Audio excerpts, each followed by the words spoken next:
सेवा सहयोग र सद्भावको 178औं दिन एभ न्युज पहलको यो विशेष प्रस्तुतिमा स्वागत छ। आदरणीय दर्शकवृन्द, म सुशील पाण्डे र हामी यतिखेर लागिसकेका छौँ देशभित्र र देश बाहिरबाट आएका विविध खालका समस्या र ती समस्यालाई सम्बोधन गर्ने एभ न्युज पहलको यो विशेष प्रस्तुतिमा छौँ।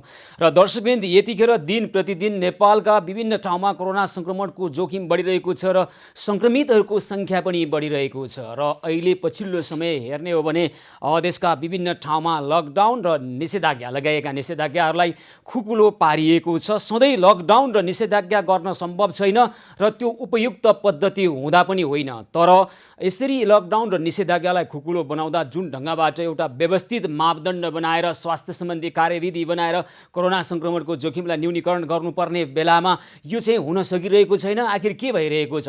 कोरोना सङ्क्रमणको जोखिमको उच्चतम बिन्दुमा नेपाल पुग्नै बाँकी रहेका विभिन्न विज्ञहरूले दाबी गरिरहेको परिस्थितिमा जुन ढङ्गबाट भौतिक दूरीलाई कायम गर्नका लागि भनेर लगाइएको निषेधाज्ञा र लकडाउनलाई खुकुलो बनाइएको छ।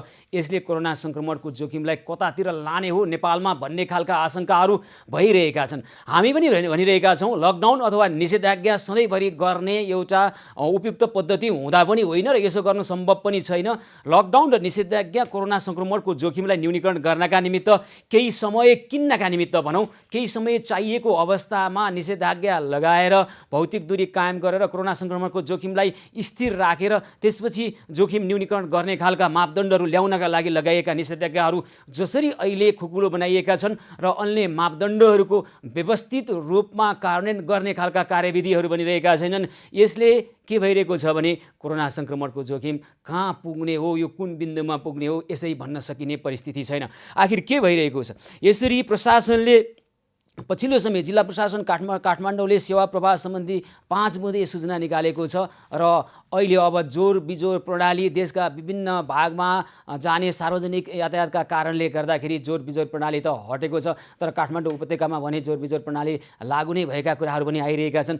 यसले मात्रै कोरोना सङ्क्रमणको जोखिमलाई के न्यूनीकरण गर्न सक्ला अथवा जुन खालको हामीले व्यवस्था गर्ने प्रयास गरिरहेका छौँ, जुन खालको मापदण्ड र कार्यविधिलाई अवलम्बन गर्ने प्रयास गरिरहेका छौँ, के यसले कोरोना सङ्क्रमणको जोखिमलाई न्यूनीकरण गर्ला अथवा हिजो जुन ढङ्गको अवस्था थियो कोरोना सङ्क्रमितहरूको सङ्ख्या र जसरी कोरोना सङ्क्रमण बढिरहेको थियो त्यतिखेर लगाइएको निषेधाज्ञा र लकडाउनको औचित्यमाथि नै सान्दर्भिकतामाथि नै अहिले प्रश्न चिन्ह खडा हुन थालिसकेको छ। हो, हामी पनि भनिरहेका छौँ लकडाउन निषेधाज्ञा फेरि दोहोऱ्याएर भन्छौँ यो उपयुक्त पद्धति सदा प्रयोग गर्न मिल्ने पद्धति होइन, यसलाई खुकुलो बनाउनै पर्दथ्यो, खुकुलो भएको छ, यो ठिकै छ। तर सँगसँगै कोरोना सङ्क्रमणको जोखिमलाई न्यूनीकरण गर्नका निमित्त अन्य मापदण्डहरूलाई जसरी व्यवस्थित गरिनु पर्दथ्यो यसमा चाहिँ भएको के हो, हामी यो बारेमा कुराकानी गर्छौँ। गृह मन्त्रालयका प्रवक्ता चक्रबहादुर बुढासँग कुराकानी गर्छौँ। त्यसैगरी अब अहिले जसरी प्रशासनले जुन व्यवस्था गरिरहेको छ यसमा स्थानीय सरकार चाहिँ असन्तुष्ट भइरहेका छन्। काठमाडौँकै नगर प्रमुखहरू पनि यो प्रति असन्तुष्टि व्यक्त गरिरहेका छन् र काठमाडौँ उपत्यका मेयर फोरमका व्यक्तित्वहरू पनि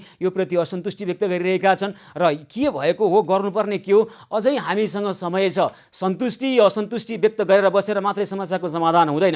त्यसकारण हामी भनिरहेका छौँ के गर्नुपर्ने हो। उपत्यका मेयर फोरमका सचिव मदन सुन्दर श्रेष्ठसँग पनि जोडिएर कुराकानी गर्छौँ। हामी पहिला कुराकानी गरौँ गृह मन्त्रालयका प्रवक्ता चक्रबहादुर बुढासँग र हामी दोहोऱ्याएर भनिरहेका छौँ सधैँ लकडाउन निषेधाज्ञा लगाएर साध्य हुँदैन र यो सदाको निमित्त काम गर्ने पद्धति पनि होइन। तर यसो गर्दै गर्दाखेरि यसरी खुकुलो बनाउँदै गर्दाखेरि जसरी व्यवस्थित गरेर जानु पर्दछ र हामी भनिरहेका छौँ पर्छ त्यसको लागि के व्यवस्था गरिएको छ। गृह मन्त्रालयका प्रवक्ता चक्रबहादुर बुढा प्रथाजी सम्पर्कमा आइसक्नु भएको छ। हजुर चक्रबहादुरजी नमस्कार, कार्यक्रममा स्वागत छ यहाँलाई। नमस्कार, धन्यवाद। र अब सधैँ लकडाउन निषेधाज्ञा गर्न सम्भव थिएन, छैन र हुने छैन, त्यो अनुसार लकडाउन निषेधाज्ञालाई के खुकुलो बनाइएको छ। तर यसरी खुकुलो बनाउँदाखेरि जुन ढङ्गबाट व्यवस्थित गरेर जानुपर्छ त्यो ढङ्गको भएन भन्ने गुनासो आइरहेको छ। के गर्ने होला चक्रबहादुरजी? के गुनासो आयो तपाईँले सुन्नु भएन? होइन, गुनासो त अब हेर्नुहोस् त काठमाडौँ उपत्यकाकै मेयर साहबहरूको कुरा गर्ने हो भने पनि सरकारले यो हात उठायो, अब आफै सचेत बनाऊ, सरकार भएको नभएको मतलबै नहुने स्थिति आइसक्यो भनिरहनु भएको छ उहाँहरू सार्वजनिक रूपमा। हजुर, त्यो त अब मान्छेले मूल्याङ्कन कसरी गर्छन् भन्ने कुरा आफ्नो बुझाइ होला होइन। हजुर, तर नेपाल सरकारले निर्णय गरेको भनेको पुरै ओपन गर्ने, पहिला जस्तो लकडाउनको अवधिभन्दा पहिला जस्तो साबिके जस्तो गरी हिन्डुल गर्ने, त्यसै गरी व्यापार व्यवसाय लगायत अन्य कुराहरू गर्ने भनेर भनेको छैन होइन। यसमा चाहिँ सार्वजनिक यातायात लगायत अन्य विभिन्न कुराहरू खोल्ने, तर चाहिँ न्यूनतम के अरे स्वास्थ्य र सुरक्षाका मापदण्डहरू पालना गर्ने भन्ने कुरा छ। र यसपालि खोलिएको यसपटक चाहिँ नेपाल सरकारले गरेको निर्णयमा नपरेका यो पटकको सूचनामा नपरेका विषयहरू यस अघिका विभिन्न समयमा भएका निर्णयमा परेको विषयको आधारमा कार्यान्वयन गर्ने भनिएको छ।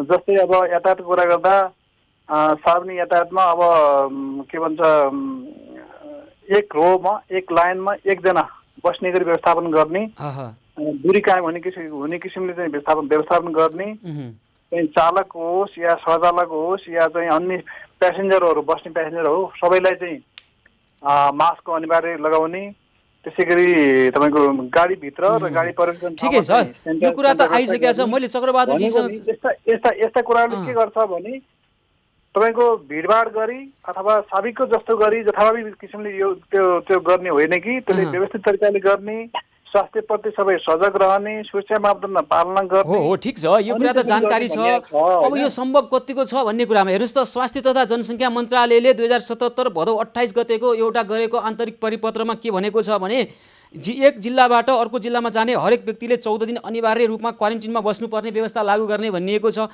अहिले सार्वजनिक यातायात जसरी चलिरहेका छन् र मानिसहरू आउजाउ गर्न सुरु गरेका छन् आजबाट, यो 14 दिनको क्वारेन्टिनको यो व्यवस्था सम्भव छ? क्वारेन्टिन र आइसोलेसनको व्यवस्था सम्बन्धीमा स्वास्थ्य मन्त्रालयले पटक पटकका रिक्वेस्ट मार्फत के अरे अनुरोध मार्फत गरेकै विषय हो। तर यो कति सम्भव छ कति छैन होइन।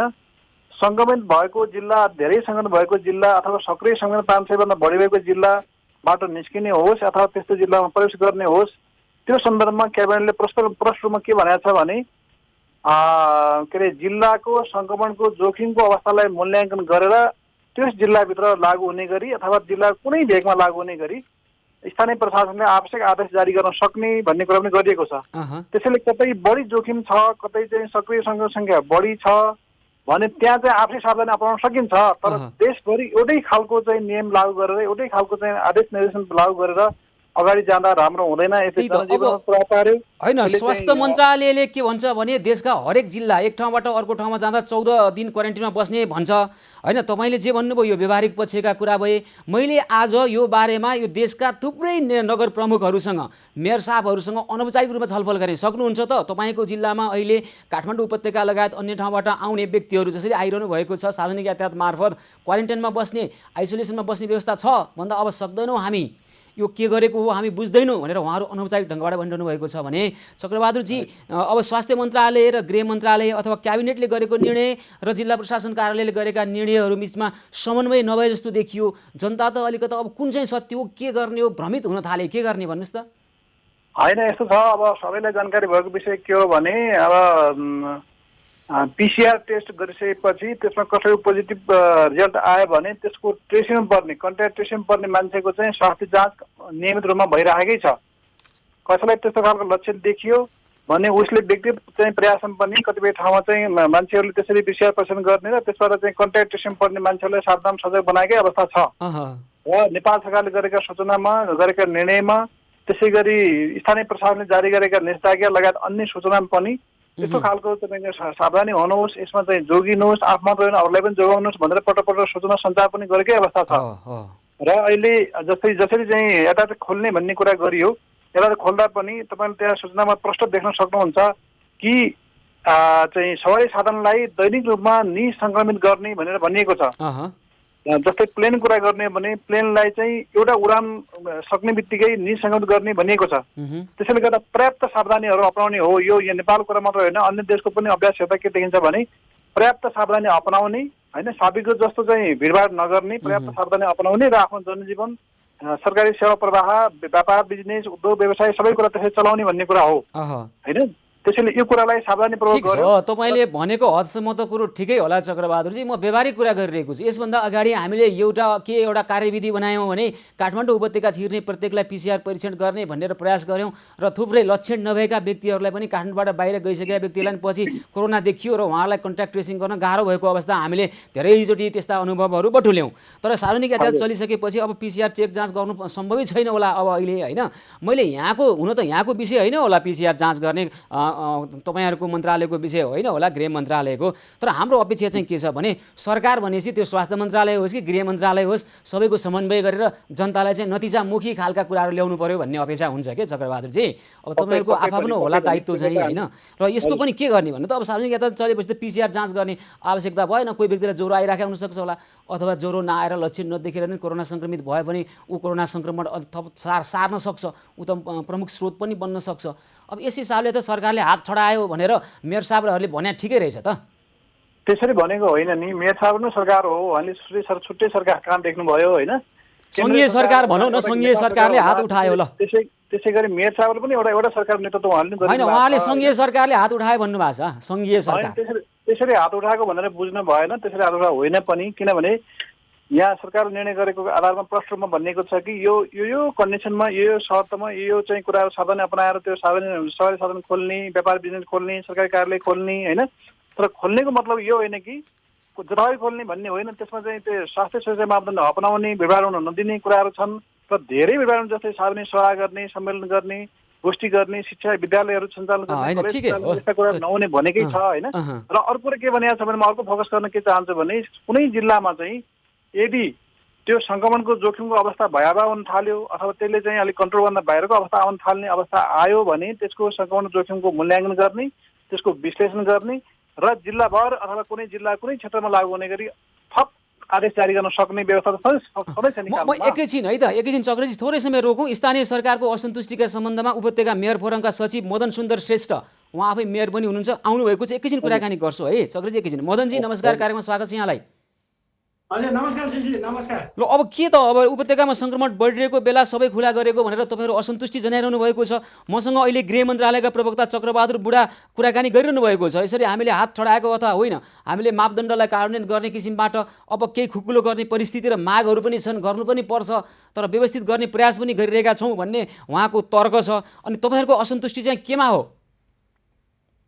उहाँहरूको तर्क त स्वाभाविक हो। हामी बाटोमा हेर्दाखेरि, बाहिर हेर्दाखेरि उहाँहरूको प्रोटोकल चाहिँ लागू गरेर कागजमा मात्रै सिमिट छ, वास्तवमा चाहिँ के भइरहेको छैन। उपत्यका अब भयावह स्थितिमा जाँदैछ। हाम्रो चाहिँ यो चासो र हाम्रो चाहिँ सरकार यसैमा रहिराखेको छ। ल के गरिदिनु पर्थ्यो त? तपाईँहरूले चाहिँ उपत्यकालाई ठप्प बनाएर राखे भए कोरोना सर्दैन थियो भन्ने हो, तपाईँहरूको कुरा चाहिँ के हो? अहिले यो सङ्क्रमणको जुन रूपमा दर बढिरहेछ, नेपालभरिको सिनारियो र अहिले उपत्यकामा मात्रै बढिरहेको सन्दर्भमा एउटै राखेर हेर्नु हुँदैन थियो।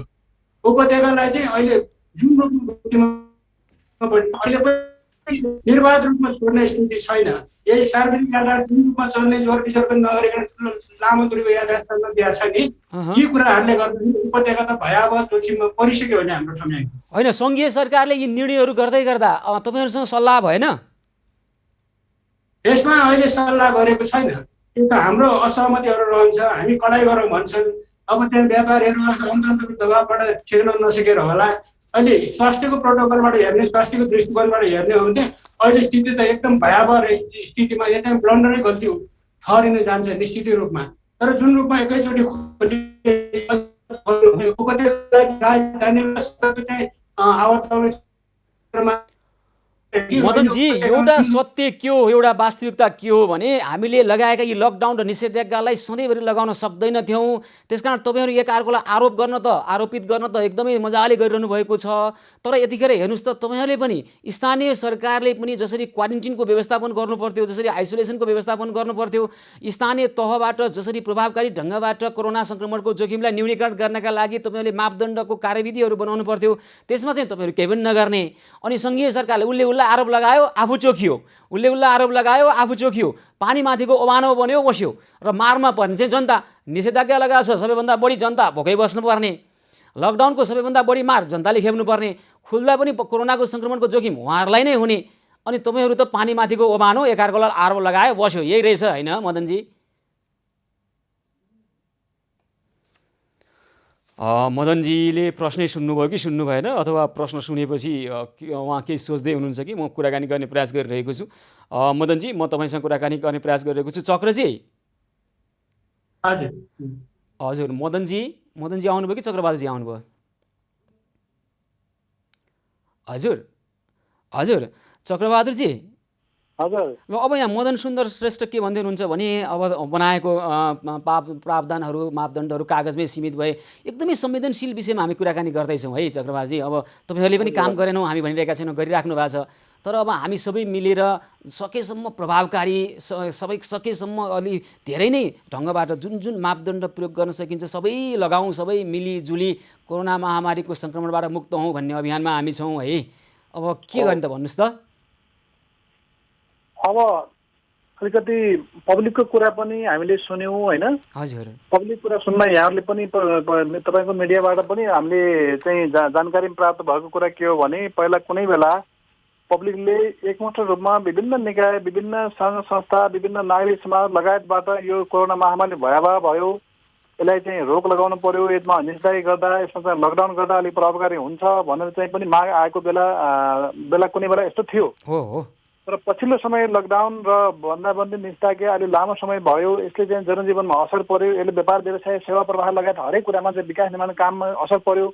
यसो बरु स्वास्थ्य सुरक्षाको मापदण्ड अपनाएर यसलाई सरकारले बिस्तारै खोल्दै जानुपर्छ, सरकार चाहिँ जिम्मेवार बन्नुपर्छ भन्ने खालको सुझाव पनि पछिल्लो समय आयो होइन। त्यसैले अब यो समयको निश्चितता भएन, 1 महिना 2 महिना 3 महिना कुरा भएन। त्यसैले गर्दा यो कहिलेसम्म भन्ने कुरा अनिश्चितता भएको कारणले पनि अब चाहिँ एकातिर पिसिआर परीक्षणको चाहिँ दर पनि बढाउँदै जाने, प्रत्यक्ष टेस्ट पनि गर्दै जाने र हाम्रा जनजीवनमा भएका कुराहरू, विकास निर्माण सम्बन्धी कुराहरू, सेवा प्रवाह सम्बन्धी कुराहरूलाई पनि सँगसँगै लिएर जाने होइन। अन्य देशहरूले गरेको अभ्यास पनि यही हो होइन।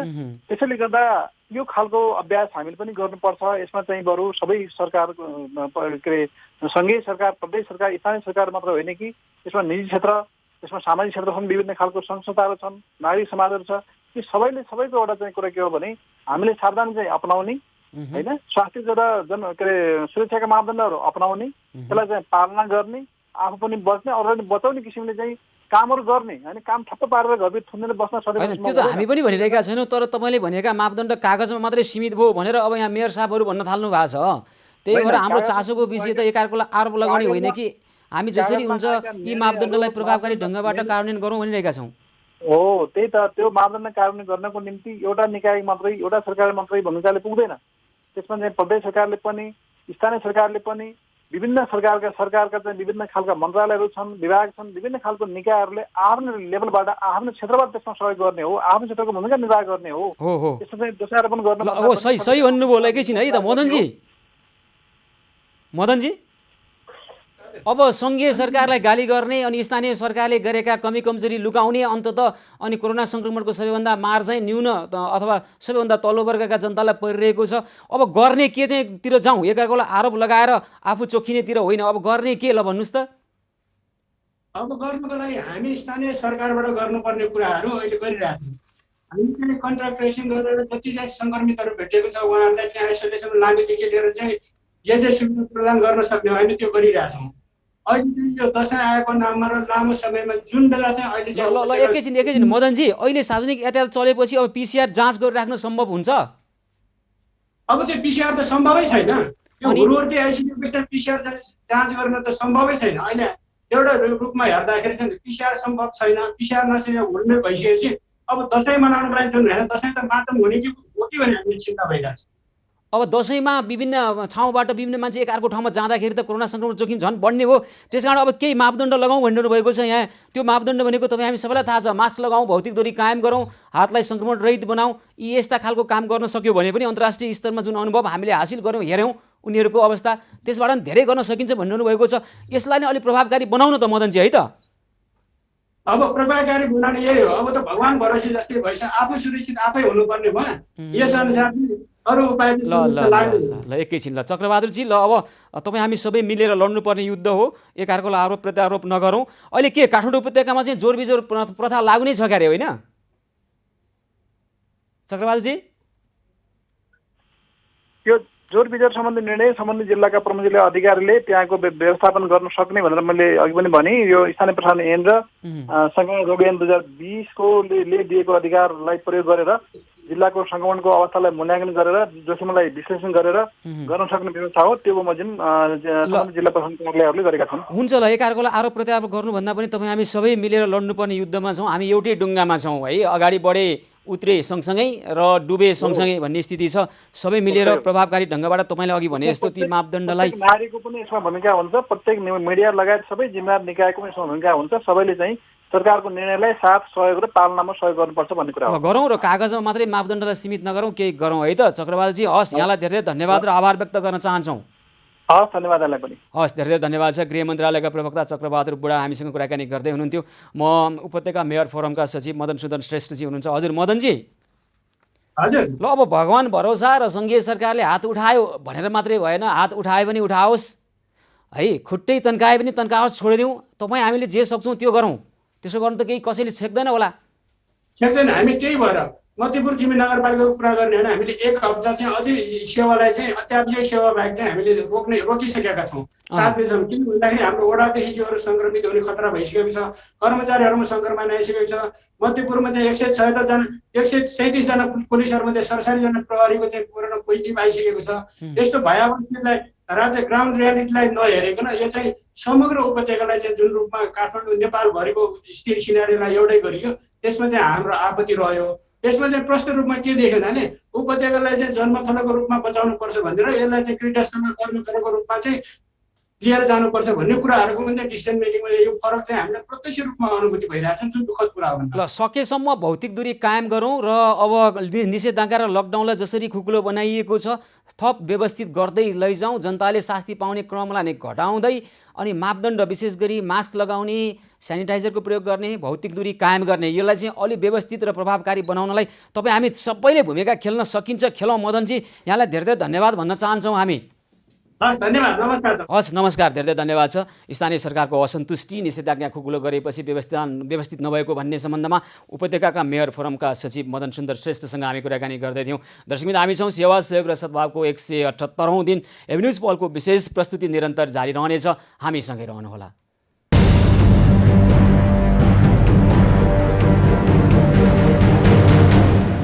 सेवा सहयोग र सद्भावको 178औं दिन एभेन्यूज पहलको विशेष प्रस्तुतिमा पुनः स्वागत छ। आदरणीय दर्शकबिन, हामी लागिरहेका छौँ विभिन्न खालका समस्या र ती समस्यालाई सम्बोधन गर्ने एभेन्यूज पहलको यो विशेष प्रस्तुतिमा छौँ। र दर्शकबिन, अब हामी सरकारले विशेष गरी सङ्क्रमण रोकथाम तथा नियन्त्रणमा सरकारले एक अपछि अर्को त्रुटि गर्दै गएको जनस्वास्थ्य विज्ञहरूले बताउँदै आइरहेका छन् र यतिखेर सरकारले अर्को गल्ती गरेको कुरा गरिरहेका छन्। लक्षणविहीनको PCR परीक्षण नगरे थप कोरोना फैलने कुराको शङ्का भइरहेको छ र विशेष गरी लक्षणविहीन सङ्क्रमित 79% र कोरोनाको सङ्क्रमितमा 1%मा लक्षण देखिएको छ काठमाडौँको कुरा गर्ने हो भने। र यसरी एकपछि अर्को सरकारले यो खालको त्रुटि किन गरिरहेको छ भन्ने प्रश्न जन्मिन्छ र यदि यो त्रुटि नै हो भने पनि यसलाई सच्याइनु पर्ला। कोरोना सङ्क्रमणको जोखिमलाई न्यूनीकरण गर्नका निमित्त के गर्नुपर्ने हो सबै मिलेर गर्नै पर्ला। यस सम्बन्धमा केही समयपछि हामी कुराकानी गर्छौँ। अहिले भने कोही दर्शक टेलिफोन सम्पर्कमा आइसक्नु भएको छ। नैकापबाट मिना मगर टेलिफोन सम्पर्कमा आउनुभएको छ। हजुर मिनाजी, नमस्कार, कार्यक्रममा स्वागत छ यहाँलाई। नमस्कार हजुर। नमस्कार हजुर। ल भन्नुहोस् त मिनाजी, के छ यहाँको कुरा? मेरो त यसरी समस्या छ सर, त्यही भएर अब बिहान खाए बेलुका के खाम, बेलुका खाए बिहान के खाम भइरहेछ। अब काम छैन, घरको काम गर्थेँ। अहिले कोरोनाले गर्दाखेरि घरको काम मैले छोडेको पनि यत्रो 5-6 महिना भइसक्यो। हेर्नु, अनि अब बुढोले आँखा देख्नुहुन्न, कान सुन्नुहुन्न, अनि अब बच्चाहरू छन् 2-3टा। अब उनीहरूको पनि हजुर। अनि अहिले अब आज बिहान ससुरा बित्नु भयो, घर जान पनि पाइएन। मेरो त धेरै समस्या छ। ग्यास सकिएर सिलिन्डर लिएर राखेको, पैसा तिर्न नसकेर ल्याउन सकिया छैन। अनि अहिले के खाइरहनु भएको छ घरमा? अहिले त्यही ओल्ठेर पोल्ठेरबाट। अनि अस्ति त्यहाँ एक ठाउँमा 2 घन्टा खन्न बोलाएको थिएँ, त्यहीँबाट 150 रुपियाँ दिएको थिएँ। त्यसैले चामल सामान ल्याएको थिएँ। अहिलेलाई 1 गिलास छ। अनि अघि नै भन्नुभएको थियो हामी अहिले ल्याइदिन्छौँ भन्नुभयो। होइन, आवश्यक छ भने त ल्याउँछौँ मिनाजी। के छ अहिले ल्याउनु पर्ने हो? अहिले ल्याइदिनुहोस् न, एकदम राम्रो हुन्छ। एकैछिन मिनाजी, एकछिन कुर्नुहोस् है त। नेपाल अटो वर्कसप व्यवसायी सङ्घका रमेश थपलिया प्रत्यक्ष सम्पर्कमा आइसक्नु भएको छ। हजुर रमेशजी, नमस्कार, कार्यक्रममा स्वागत छ यहाँलाई। हजुर सुशील सर, नमस्ते हजुर। नमस्कार हजुर, नमस्कार। ल रमेशजी, अब अहिले नैकापमा मिना मगर हुनुहुन्छ। घरमा खानेकुरा 1 गिलास जति मात्रै चामल बाँकी रहेको छ। 3 जना बच्चा बच्ची होइन, श्रीमान अपाङ्गता भएका व्यक्ति हुनुहुँदो रहेछ। अहिले अब अर्काको घरमा काम गर्ने मिना मगरको घरमा अहिले खाद्यान्न सङ्कट छ, तत्काल लिएर जानु पर्यो रमेशजी। हुन्छ सर, म हाम्रो साथीहरू अहिले रेडी अवस्थामै हुनुहुन्छ सबैजना। हजुर, ल हुन्छ। उहाँको घरमा ग्यास पनि सकिएको छ, सानसाना बच्चा छन्। तपाईँले त्यहाँ उहाँलाई टेलिफोन गर्नुहोला। टेलिफोन नम्बर अहिले अनौपचारिक ढङ्गबाट लिनुहोला हाम्रा मित्रहरूसँग। र यहाँले अब कति समय जति लाग्छ रमेशजी यहाँलाई? सर, म अब हाम्रा साथीहरू सबै रेडी अवस्थामा छौँ। 10 देखि 15 मिनटमा हामी यहाँबाट त्यहाँसम्म पुग्छौँ सर। हुन्छ, नैकाब हो मिना मगरको बस्ने स्थान है त, त्यहाँ जानु होला रमेशजी। यहाँलाई धेरै धेरै धन्यवाद र आभार भन्न चाहन्छौँ हामी। हजुर, हस् हस्, सेवा गर्ने मौका दिनुभयो सर। उहाँले पनि सेवा गर्ने मौका दिनुभयो। यहाँ यसको लागि सरलाई पनि र एभिन्यू समस्त परिवारलाई धन्यवाद दिन्छु सर। हस्, धेरै धेरै धन्यवाद र आभार व्यक्त गर्न चाहन्छौँ रमेशजी यहाँलाई। तपाईँ त लगायत नेपाल अटो वर्कसप व्यवसायी सङ्घका थुप्रै साथीहरू हुनुहुन्छ, प्रभावकारी सक्रिय ढङ्गबाट उहाँहरू काम गरिरहनु भएको छ। र मिनाजी हजुर अब तपाईँ घरमा 15-20 मिनटमा खाद्यान्नहरू आइपुग्छ र अब चिन्ता नगर्नुहोस्, अहिले नै खाना पकाएर खानुहोस् है त। हस् सर। हस् ल, हुन्छ। मिना मगर हुनुहुन्छ नैकाबबाट, उहाँको घरमा खाद्यान्न सकिएको र अहिले चुलो निम्न लागेको अवस्थाको जानकारी गराइसकेपछि नेपाल अटो वर्कसप व्यवसायी सङ्घका रमेश थपलिया अहिले हामीसँग प्रत्यक्ष जोडेर कुराकानी गऱ्यौँ। र अबको 20 मिनटमा हामीले हाम्रा सहयोगी हात मार्फत रमेश थपलिया, विश्वनाथ प्रसाद गुप्ता, हरेन्द्र किशोर पासवान लगायतका व्यक्तिहरू हुनुहुन्छ। उहाँहरूले मिना मगरको घरमा नैकाबमा अहिले नै खाद्यान्न पुर्याउनुहुन्छ र चुलो निम्न दिनु हुने छैन। र दर्शकबिन, तपाईँहरूलाई पनि कोहीलाई यस्तो समस्या छ र अहिले नै खाद्यान्न अभाव छ भने हाम्रा सहयोगी हातहरू तयारी अवस्थामा हुनुहुन्छ र यहाँहरू कहाँ आउनको लागि यहाँहरूका समस्याको संवेदनशीलता र गम्भीरताको अवस्थालाई हेरेर हामी अहिले नै समस्या समाधान गर्ने प्रयासमा लागिरहेका छौँ। र दर्शकबिन, यतिखेर अब सरकारले विभिन्न कोणबाट सरकारको आलोचना के भनेर हुने गरेको छ भने कोरोना सङ्क्रमणको रोकथामलाई अथवा नियन्त्रण गर्नका निमित्त सरकारले एकपछि अर्को श्रृङ्खलाबद्ध रूपमा त्रुटिहरू गर्दै गइरहेको छ र त्यही त्रुटिका कारणले गर्दाखेरि नै अहिले कोरोना सङ्क्रमणको जोखिमलाई अपेक्षाकृत रूपमा नियन्त्रण गर्न सकिएको छैन भन्ने विज्ञहरूको आरोप लाग्ने गरेको छ सरकारमाथि। विश्वका विभिन्न मुलुकहरूले कोरोना सङ्क्रमणको जोखिमलाई न्यूनीकरण गरिरहेको यो परिदृश्यमा नेपालमा यो सङ्क्रमण किन बढिरहेको छ, यसमा सरकारले गर्नुपर्ने के थियो र अब बाँकी रहेको समयमा के गर्न सकिन्छ, हामी सर्वरोग विज्ञ डाक्टर शेरबहादुर पुनसँग केही समयपछि कुराकानी गर्छौँ। यतिखेर अर्का कोही दर्शक टेलिफोन सम्पर्कमा आइसक्नु भएको छ। कमला थापा आउनुभएको छ नेपाल टारबाट। कमला थापा, हजुर कमलाजी नमस्कार, कार्यक्रममा स्वागत छ यहाँलाई। हजुर नमस्कार। हजुर नमस्कार कमलाजी, ल भन्नुहोस् न यहाँको के छ कुरा? सुशील सर, यहाँ खाद्यान्नहरू ग्यासहरू केही पनि थिएन, अनि त्यही भएर हजुरलाई कल गरेको। तपाईँको घरमा?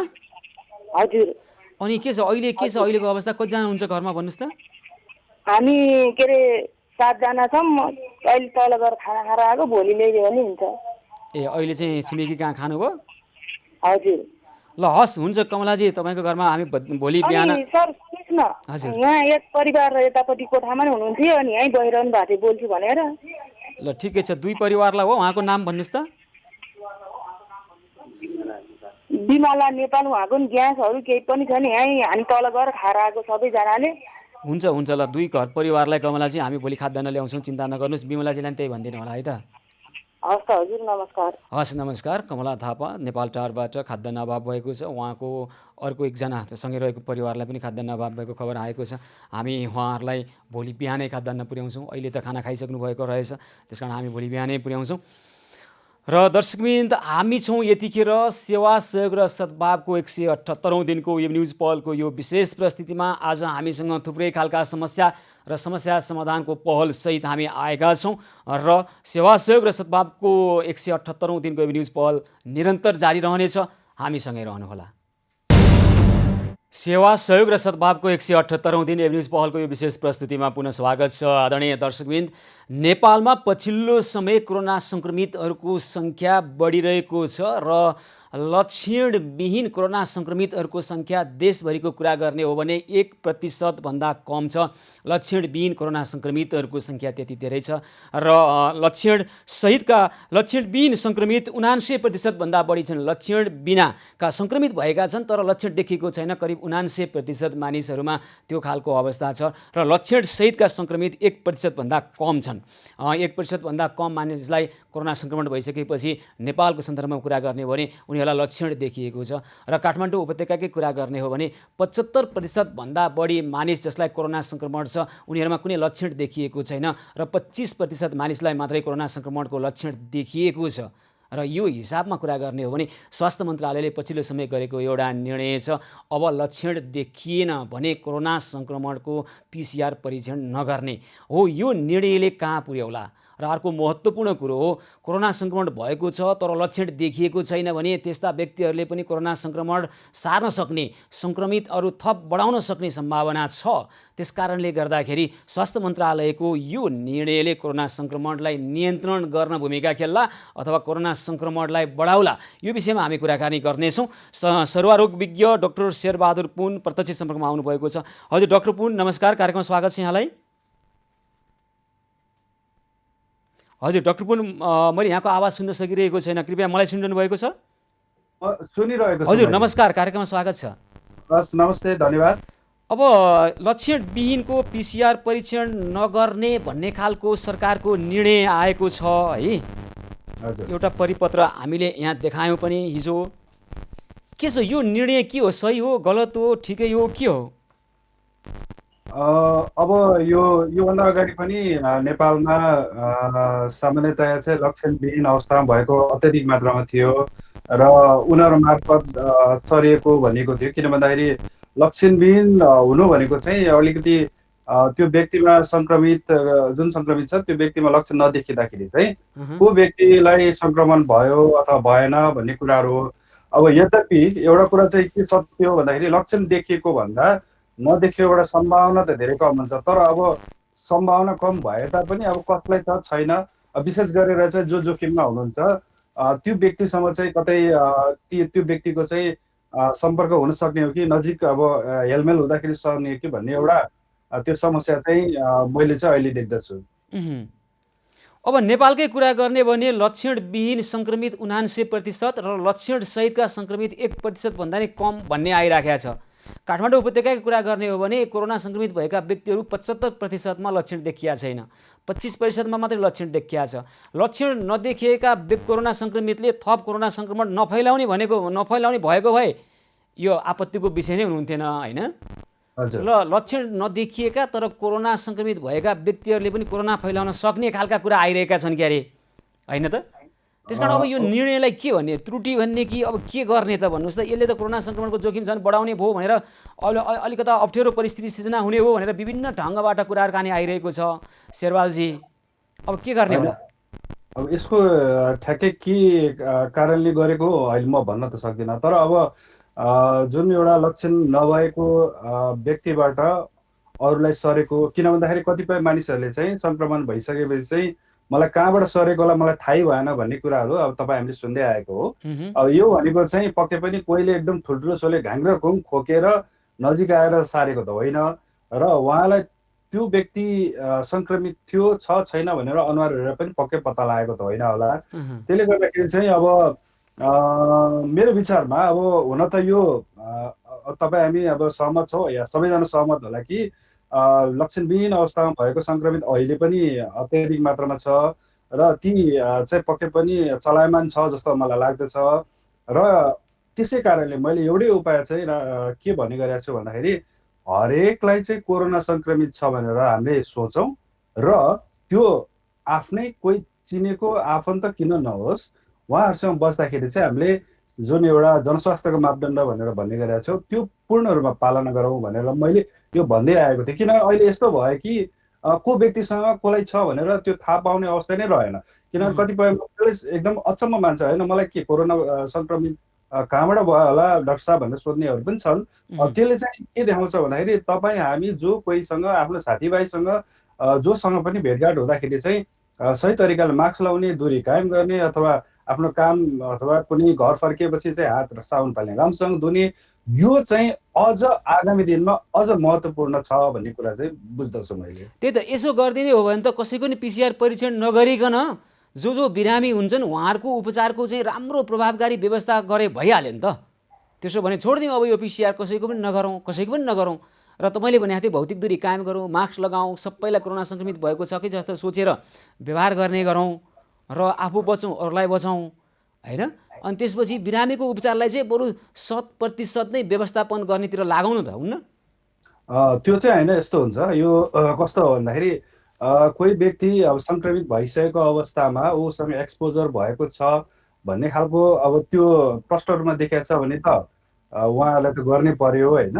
तर पनि यो भन्दै गर्दाखेरि चाहिँ अहिले पनि अब यो परीक्षण मात्र होइन कि कुनै पनि कुराहरू हामीले जे जस्तो अगाडि बढाए तापनि अब तपाईँहरूले आइसियुको कुरा गर्छौँ अथवा अस्पतालको यो क्षमता बढाउने कुरा गर्छौँ, जे जस्तो गरे तापनि यो सबै योजना भए तापनि हामीले अहिले पनि अब मैले त के भन्दै आएको छु भन्दाखेरि निषेधाज्ञा भन्दा पनि अझ सकेसम्म चाहिँ यो हामीले जुन जनस्वास्थ्यको मार्फत छ त्यसलाई नै अझ अगाडि बढाउँ भनेर त्यो बेला नि भनेको। अब तपाईँ हामीले देखिहाल्यो निषेधाज्ञाको बेलामा पनि सङ्क्रमितको सङ्ख्या त बढेकै अवस्था थियो।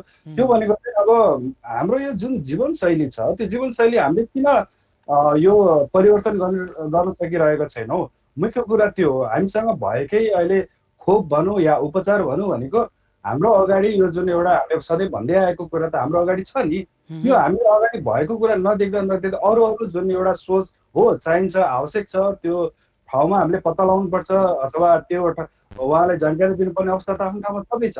र अघि पनि भने जोखिम त अब यसै पनि हुने भयो, किन भन्दाखेरि कोही व्यक्तिलाई थाहा हुँदैन कि उसको अनुहार हेरेर पनि अब सङ्क्रमित छ छैन भन्ने कुरा थाहा हुँदैन। त्यो कारणले गर्दाखेरि यसै पनि कोही व्यक्ति अब सङ्क्रमित एरियाबाट आएका अथवा एक्सपोजर तर भएका एउटा कुरा चाहिँ एपिडेमियोलोजी तथा सरुवा रोग नियन्त्रण महाशाखाले पनि भन्ने गरेको र स्वास्थ्य मन्त्रालयको तर्क चाहिँ जसको लक्षण देखिएको छैन कोरोना सङ्क्रमित भएका व्यक्ति उसले चाहिँ अरूलाई सार्ने सम्भावना निकै न्यून हुने भएको कारणले गर्दाखेरि त्यतातिर ध्यान धेरै नदिउँ, जसलाई लक्षण देखिएको छ त्यसको उपचारको लागि चाहिँ र परीक्षणको लागि चाहिँ प्रभावकारिता वृद्धि गरौँ भन्ने कोणबाट यो खालको अवस्थाको सृजना गरिएको भन्ने पनि तर्क छ। यहाँलाई के लाग्छ? मलाई सिधा भनिदिनु पर्यो। मानिसहरूमा भ्रम, त्रास, अफवाह, भय सबै फैलिन थाल्यो। चिकित्सकहरू जो चाहिँ कोरोना सङ्क्रमणको एकदमै अग्रपङ्क्तिमा बसेर लडिरहनु भएको छ यो विरुद्धमा, उहाँहरूलाई पनि लक्षण देख्दा मात्रै परीक्षण गर्ने भन्ने कुरामा अब प्रत्येक दिन उहाँहरू त नयाँ नयाँ बिरामी हेरिरहँदा प्रत्येक दिन उहाँको परीक्षण गर्न पनि गाह्रो होला होइन। लक्षण देखेपछि मात्रै गर्ने र कोरोनाको सङ्क्रमणको जोखिम हटाउनको लागि सकेको मापदण्ड पुरा गर्ने भन्ने एउटा कुरा। अर्को चाहिँ प्रत्येक व्यक्तिलाई जसको लक्षण देखिया छैन उसलाई चाहिँ किन गरिरहने, परीक्षणतिर किन लगिरहने भन्ने यो कुरो अब उहाँहरूको यो तर्क छ। मलाई वास्तविकता र तपाईँ एउटा सरुवारोग विज्ञको हैसियतले यो गर्दा के हुन्थ्यो नगर्दा के हुन्थ्यो छोटोमा अन्त्यमा भनिदिनुहोस् त। होइन, यो यदि केही गरी चाहिँ जो फ्रन्ट लाइनमा हुनुहुन्छ, जो चाहिँ अब प्रत्यक्ष बिरामीको सम्पर्कमा हुनुहुन्छ, यदि उहाँ केही गरी चाहिँ कुनै कारणले कहिलेकाहीँ त अब गल्तीहरू हुनसक्छ, ह्युमन एररहरू, यदि त्यस्तो रहेको अवस्था छ भने त त्यो गर्दा राम्रो हुन्छ। किन भन्दाखेरि चाहिँ तपाईँ हामीलाई सबैलाई थाहा छ एउटा सङ्क्रमणको स्रोत मध्येमा चाहिँ अस्पताल पनि हुनसक्छ जहाँ थुप्रो मानिसहरू आवत जावत गर्दछ होइन। अरूभन्दा पनि ल बिरामी हेर्ने बेला त लुगा होला, तर त्यो खोलेपछि तपाईँ हामीले जुन एउटा अस्पताल परिसरमा कतिपय मानिसले खोक्या होला थुक्या होला होइन, भनेको मतलब बोल्दाखेरि छिटाहरू परिरह होला। त्यो अवस्थामा चाहिँ स्वास्थ्यकर्मी लगायत जुन कर्मचारीहरू त्यहाँ काम गर्छ कुनै कारणवश यदि अब टुपी लाउने भनेको हेर्दाखेरि मात्र लाउने भयो, तर यदि केही गरी त्यो खोलेर आफ्नो कुनै एउटा अरू काममा चाहिँ व्यस्त भएको बेला मिटिङ होला अथवा अरू कुनै सानोतिनो छलफलहरू हुँदाखेरि चाहिँ यदि केही गरी चाहिँ सङ्क्रमितले जुन एउटा छिटाहरू फालेको हुन्छ त्यहाँ चाहिँ यो रोग चाहिँ अब सङ्क्रमण चाहिँ अब हुनसक्छ, जुन चाहिँ अब छोएर कुनै कारणवश अब सकेसम्म त सबैलाई थाहा छ नाकमुख काखमा हात लाग्नु हुँदैन भनेर, तर कहिलेकाहीँ ह्युमन एररहरू गइराख्न सक्छ। त्यही त होइन, मैले यहाँ जोड्न खोजेको चाहिँ स्वास्थ्य कर्मीहरू चिकित्सकहरू जो प्रत्येक दिन यसरी सङ्क्रमणको जोखिममा बसेर काम गरिरहेका छन् उहाँहरूलाई प्रत्येक दिन परीक्षण गर्न सम्भव हुन्छ त? होइन, प्रत्येक दिन त होइन, तर यदि केही गरी उहाँ चाहिँ कुनै अब किनभने मानिसलाई थाहा हुन्छ नि त जो स्वास्थ्यकर्मी अथवा कसैलाई ओहो मैले यस्तो गर्दा पनि यो भयो भनेर यदि उहाँले भनेछ र लक्षण नभएमा मलाई मेरो विचारमा चाहिँ अब टेस्ट गर्दा राम्रो हुन्छ उहाँहरूको। किन भन्दाखेरि उहाँ त्यसपछि फेरि धेरै मानिसहरूसँग चाहिँ त्यो उपचारको क्रममा या परामर्शको क्रममा त भेटघाट भइराख्न सक्छ होइन। त्यसले गर्दाखेरि फ्रन्ट लाइनकोहरू चाहिँ मलाई जहाँसम्म लाग्छ अब विचार गर्दा एक्सपोजर भएको हिस्ट्री छ अथवा त्यस्तो खालको चाहिँ उसलाई लागेको छ भने गर्दा राम्रो हुन्छ लक्षण नभए पनि। किन भन्दा लक्षण नभए पनि सार्न सक्ने थोरै मात्र किन नहोस्, अब कसले सार्छ कसले सार्दैन भनेपछि यसो गरौँ त, स्वास्थ्य कर्मीहरूमा चाहिँ शङ्का छ भने परीक्षण गर्ने व्यवस्था मिलाउँ होइन, र अब अन्यको हकमा चाहिँ यदि लक्षणविहीन छन् भने त्यसले कोरोना सार्दैन भने तपाईँ हामी सबैले अब भौतिक दूरी कायम गर्ने, मास्क लगाउने अथवा यस्तो जनस्वास्थ्यका मापदण्डलाई अवलम्बन गर्दा सही हुन्छ भन्ने तर्क आइरहेको छ, त्यही गर्दा हुन्छ त्यसो भए पुन्जी अन्त्यमा भनिदिनुहोस् त। हजुर हो, त्यो चाहिँ अब हामीले गर्नै पर्छ। हाम्रो यो अरू उपाय छैन। हाम्रो जीवनशैली जबसम्म हामीले बदलिँदैनौँ, हामीले हजार होला मानौ एकजनालाई म टेस्ट गर्छु भनेर आयो, शङ्का लाग्यो होइन, तर एक हप्तापछि फेरि ऊ त कोही न कोहीसँग त फेरि टच हुन सक्छ, फेरि उसले टेस्ट गर्छ। अब त्यो व्यक्तिले पनि त कतिचोटि गर्ने त्यो टेस्ट? हजुर, एउटा प्रश्न त्यहाँ छ। त्यसले गर्दा त्योभन्दा अगाडि नै सकेसम्म आफू नै जोगेर हेर्ने, कोरोनाको जुन सर्ने तरिका छ त्यो तरिकालाई मानेर हामीले जीवनशैली नै परिवर्तन गऱ्यो भने त हुन्छ। हजुर हुन्छ, र यही ढङ्गबाट जाउँ। त्यसो हो भने अहिले पिसिआरको परीक्षणको दायरालाई बढाउन सक्ने सम्भावना नभएका कारणले पनि यो ल्याइएको हुनसक्छ, र जो चाहिँ बढी जोखिममा छ उहाँलाई शङ्का लाग्छ भने उहाँको परीक्षण गर्ने, र यदि लक्षण नभएका व्यक्तिहरूलाई पनि सार्न सक्ने सम्भावना र उहाँहरू धेरैजनासँग भेटघाट गर्ने स्थिति छ भने मलाई छ कि छैन भनेर उहाँले पनि आफ्नै हिसाबबाट परीक्षणको लागि पहल गर्ने एक किसिमबाटै अगाडि बढ्दा राम्रो होला भन्ने लाग्दछ हामीलाई पनि। शेरबहादुरजी, यहाँलाई पनि धेरै धेरै धन्यवाद र आभार भन्न चाहन्छौँ हामी। हस्, धन्यवाद। हस्, धेरै धेरै धन्यवाद छ। सर्वरोग विज्ञ डाक्टर शेरबहादुर पुनसँग अहिले हामी कुराकानी गर्दै थियौँ।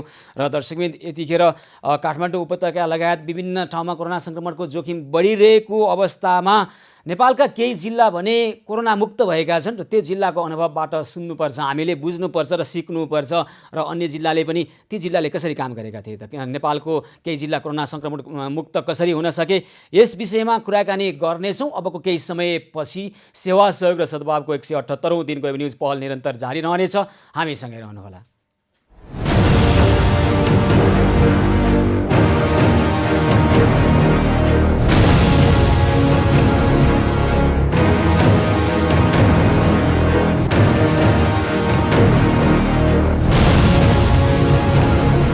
सेवा सहयोग र सद्भावको 178औं दिन एबी न्युज पहलको यो विशेष प्रस्तुतिमा पुनः स्वागत छ। आदरणीय दर्शकबिन, यतिखेर हामी अब कालीकोटतिर जान चाहन्छौँ। कालीकोट जिल्ला अहिले कोरोना सङ्क्रमणबाट मुक्त बनेको छ। देशका विभिन्न ठाउँमा कोरोना सङ्क्रमणको जोखिम बढिरहेको यो परिस्थितिमा कालीकोट जिल्लाले त्यस्तो के खालको व्यवस्थापन गर्न सक्यो र अहिले सङ्क्रमण मुक्त हुन सकेको छ। तर सङ्क्रमण मुक्त भनेर हामी यसै ढुक्क बस्नुपर्ने स्थिति भने हुने छैन, किनभने सङ्क्रमण भनेको अहिले लक्षण नदेखिएका व्यक्तिहरूबाट पनि थप सङ्क्रमण बढिरहेको हुनसक्छ, र सबैको परीक्षणको दायरालाई त्यति धेरै विस्तारित गर्न पनि सकिएको अवस्था छैन। तैपनि सङ्क्रमणको अथवा सक्रिय सङ्क्रमितको सङ्ख्या शून्यमा झार्न सक्नु पनि धेरै ठुलो कुरा हो। र यस सम्बन्धमा कसरी बन्यो कालीकोट कोरोनाको सङ्क्रमणको मुक्त, हामी जिल्ला स्वास्थ्य सेवा कार्यालय कालीकोटका निमित्त व्यवस्थापक कटक बहादुर महतसँग कुराकानी गर्छौँ। हजुर महतजी, नमस्कार, कार्यक्रममा स्वागत छ यहाँलाई। नमस्कार, यहाँलाई मात्रबाट। हजुर महतजी, के छ अहिले कालीकोटको स्थिति? कोरोना मुक्त बन्यो जिल्ला भन्ने कुरो आइरहेको छ, यहाँहरूले एकदम सक्रिय सङ्क्रमितको सङ्ख्या चाहिँ अब घटाउन सक्ने स्थिति आयो, र अन्य अब नहोस् भन्नका लागि के गरिरहनु भएको छ भनिदिनुहोस् त। निश्चित रूपमा कालीकोट जिल्ला यही भदौ 31 गतेको दिनदेखि कोरोना पुष्टि भएका अथवा सक्रिय कोरोनाका बिरामीहरू अहिले जिल्लाको कुनै पनि आइसोलेसन सेन्टरमा हुनुहुन्न, र हामीले निकै प्रयास, धेरै मेहनतका बावजुद यो सफलता प्राप्त गरेका छौँ, र हामी आगामी दिनमा हुन सक्ने कोरोना महामारीको सङ्क्रमणलाई पनि रोक्नको लागि निकै हामीले मेहनत गरेका छौँ, र निश्चित रूपमा हाम्रो तयारीहरू अब जिल्लामा यही 28 गते मात्रै कर्णाली प्रदेशका माननीय मुख्यमन्त्रीज्यूद्वारा एउटा भेन्टिलेटर सहित 5वटा आइसियु कक्ष को र त्यसै गरी 50 बेडको आइसोलेसन कोभिड-19 विशेष अस्पतालको पनि सङ्घटन भएर आजबाट यो अस्पतालले सेवा प्रारम्भ गरिसकेको छ भने अर्कोतिर कालीकोट जिल्ला विकट हो। यहाँ 1,58,482 जना जनसङ्ख्या रहेको 9वटा पालिका, त्यसै गरी 82वटा वडा रहेको जुन एउटा विकट कालीकोट जिल्ला हो, यसमा हामीले अहिलेसम्ममा 6,188 जनालाई क्वारेन्टाइनमा राखेर 6,994 जना डिस्चार्ज भइसक्नु भएको छ भने त्यसै गरी 5,725 जनाको हामीले पिसिआर जुन टेस्टको लागि स्वाब दिएका थियौँ, जसमध्येमा 100 जनाको पोजिटिभ आएको थियो भने जसमा 17 जना महिला र 83 जना पुरुष, जसलाई हामीले आइसोलेसनमा 14 दिन राखिसकेपछि उहाँहरूलाई सकुशल डिस्चार्ज गर्न सफल भएका छौँ। अब तिलगुफा नगरपालिका 4 को राचुली आइसोलेसनबाट 20 जना कोरोना संक्रमित निको भएर डिस्चार्ज भएसँगै अहिले कोरोना संक्रमणबाट मुक्त बनिएको भन्ने छ हैन। अब महतजी अब नबढो संक्रमितको संख्या नदेखियोस् अथवा यस्ता अब के सोचिराख्नु भएको छ, के गरिरहनु भएको छ, यहाँहरूले के व्यवस्थापन गर्नुभएको छ? जिल्ला स्वास्थ्य सेवा कार्यालय कालीकोटका निमित्त व्यवस्थापक कटकबहादुर महतसँग हामी त्यहाँको अनुभव सुन्दै थियौँ। कालीकोट जिल्लालाई कसरी बनाउन सकियो कोरोना संक्रमण मुक्त जिल्ला। महतजी हजुर ल अब तपाईँहरूले के गर्नुभयो? तपाईँले अघि भन्नुभयो धेरै दुःख गऱ्यौँ, प्रयास गऱ्यौँ, के गर्नुभयो? कसरी चाहिँ संक्रमण मुक्त जिल्ला बनाउन सकियो? हामीले सुरुका दिनमा जतिखेर विश्वव्यापी रूपमा यो कोरोनाको संक्रमण फैलिसकेपछि हाम्रो नेपाल पनि अछुतो रहेन र कालीकोट जिल्लामा पनि यो संक्रमण आउन सक्छ भन्ने जुन हामीलाई थाहा थियो, त्यसै अनुसार हामीले हाम्रो जिल्लामा व्यापक तयारी गऱ्यौँ। जस्तो तयारीको सिलसिलामा जनचेतना अभिवृद्धिका कार्यक्रमहरू एकातिर गए पनि अर्कोतिर क्वारेन्टाइनहरू हरेक पालिकामा हामीले स्थापना गऱ्यौँ र भारत लगायत अन्य संक्रमण फैलिएका देशबाट आउने नागरिकहरूलाई हामीले जस्तो मानौँ सुर्खेतबाट आएका सबै नागरिक एउटा गाडीमा आएका थिए भने ती सबैलाई त्यो गाडीबाट सम्बन्धित पालिकाको एकै ठाउँमा चाहिँ हामीले राख्यौँ र त्यसरी राख्दा अहिलेसम्म जतिजना मान्छेहरू इन्डियाबाट या अन्य ठाउँमा आएका छन् तिनीहरू आजको दिनसम्म पनि एकजना मान्छेलाई पनि हामीले समुदायमा जान दिएनौँ र स्थानीय क्वारेन्टाइनमा राख्यौँ र 14 दिन पश्चात पहिले यो भर्खरै 2-4 दिन यताको जुन प्रोटोकल आएको छ अब 14 दिन बसिसकेपछि चिन्ह लक्षण नभएको अवस्थामा चाहिँ PCR टेस्ट गर्नु जरुरी छैन भन्ने जुन अहिले आएको छ त्यो पहिलेका दिनहरूमा हामीले सबैको PCR टेस्ट गऱ्यौँ अनि नेगेटिभ भइसकेपछि मात्रै हामीले चाहिँ उहाँहरूलाई चाहिँ गाउँमा जुन 7 दिन फेरि क्वारेन्टाइनमा बस्ने गरेर हामीले पठाएका थियौँ र यसमा प्रश्न भन्नुपर्दाखेरि पालिकाहरूसँगको निरन्तर समन्वय सहकार्य अत्यन्तै सफल रह्यो। एउटा दोस्रो जिल्लामा रहेको कोभिड-19 सङ्कट व्यवस्थापन केन्द्र जुन छ त्यो अत्यन्तै क्रियाशील, जसमा जुन एकदमै टिम स्पिरिट भयो, जसले गर्दाखेरि एकले अर्कालाई धेरै हामीले सहयोग गऱ्यौँ र अब यसमा सञ्चारकर्मीको उत्तिकै महत्त्व रहेको छ। धेरै नागरिकमा आम जनचेतना उहाँले जगाउनु भयो।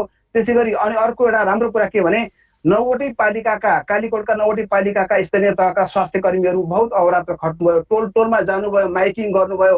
उहाँहरूले चाहिँ चिन्ह लक्षण भएका मान्छे हुने बित्तिकै चाहिँ स्वास्थ्य कर्मीको सम्पर्कमा उहाँले ल्याउनु भयो र त्यो जुन कन्ट्याक्ट ट्रेसिङ टिम पनि त्यतिकै सक्रिय भयो, जसले गर्दाखेरि हामी अहिले कर्णाली प्रदेश सरकार समाज विकास मन्त्रालय उहाँहरूको जुन किसिमको निर्देशन छ, जुन एउटा प्रोटोकल जुन उहाँले हामीले बारम्बार दिइरहनु भएको थियो, जसका बावजुद हामीले चाहिँ धेरै मेहनत गरेर चाहिँ यो अहिले यो सफलता हामीले प्राप्त गर्न सकेका छौँ। र अब यो सफलतालाई निरन्तरता दिनका लागि के कस्तो व्यवस्थापनमा जोड दिनुभएको छ त यहाँहरूले?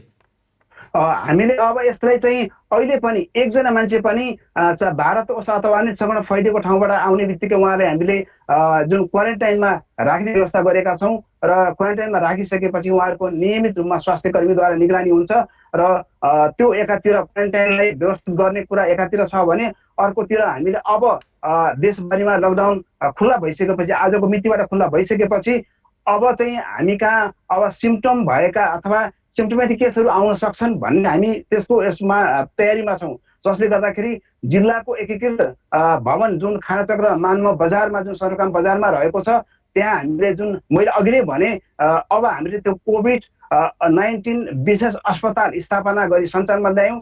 होइन अब लक्षण सहितका बिरामीहरूलाई त यहाँहरूले क्वारेन्टिन आइसोलेसनमा राखेर केही गर्नुहोला, थप फैलन नदिनु होला, तर लक्षण नभएका व्यक्तिहरू अब सार्वजनिक यातायात चलिरहेको अवस्थामा लक्षण नभएका व्यक्तिहरूले नै कोरोना छ भने कोरोना सार्ने सम्भावना हुन्छ, त्यसको लागि चाहिँ केही छ, केही सोच्नु भएको छ यहाँहरूले?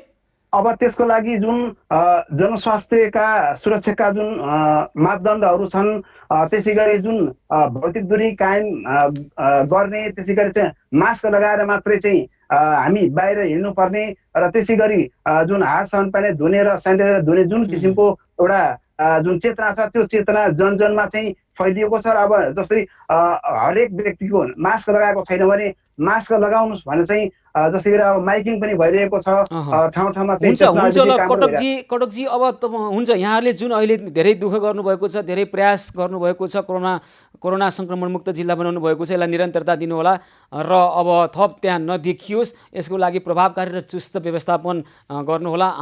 हामी शुभेच्छा व्यक्त गर्न चाहन्छौँ र यहाँलाई धेरै धेरै धन्यवाद भन्न चाहन्छौँ। धन्यवाद नेत्रबाट पनि। हस्, धेरै धन्यवाद छ। जिल्ला स्वास्थ्य सेवा कार्यालय कालीकोटका निमित्त व्यवस्थापक कटकबहादुर महतसँग अहिले हामी कुराकानी गर्दै थियौँ। कालीकोट कोरोना सङ्क्रमण मुक्त जिल्ला कसरी हुन सक्यो, उहाँहरूको जुन प्रभावकारी ढङ्गबाट र समन्वय गरेर निकै सक्रियतापूर्वक काम गर्नुभयो र त्यसले यो परिणाम दिएको छ र यो नतिजालाई अब निरन्तरता दिनु छ।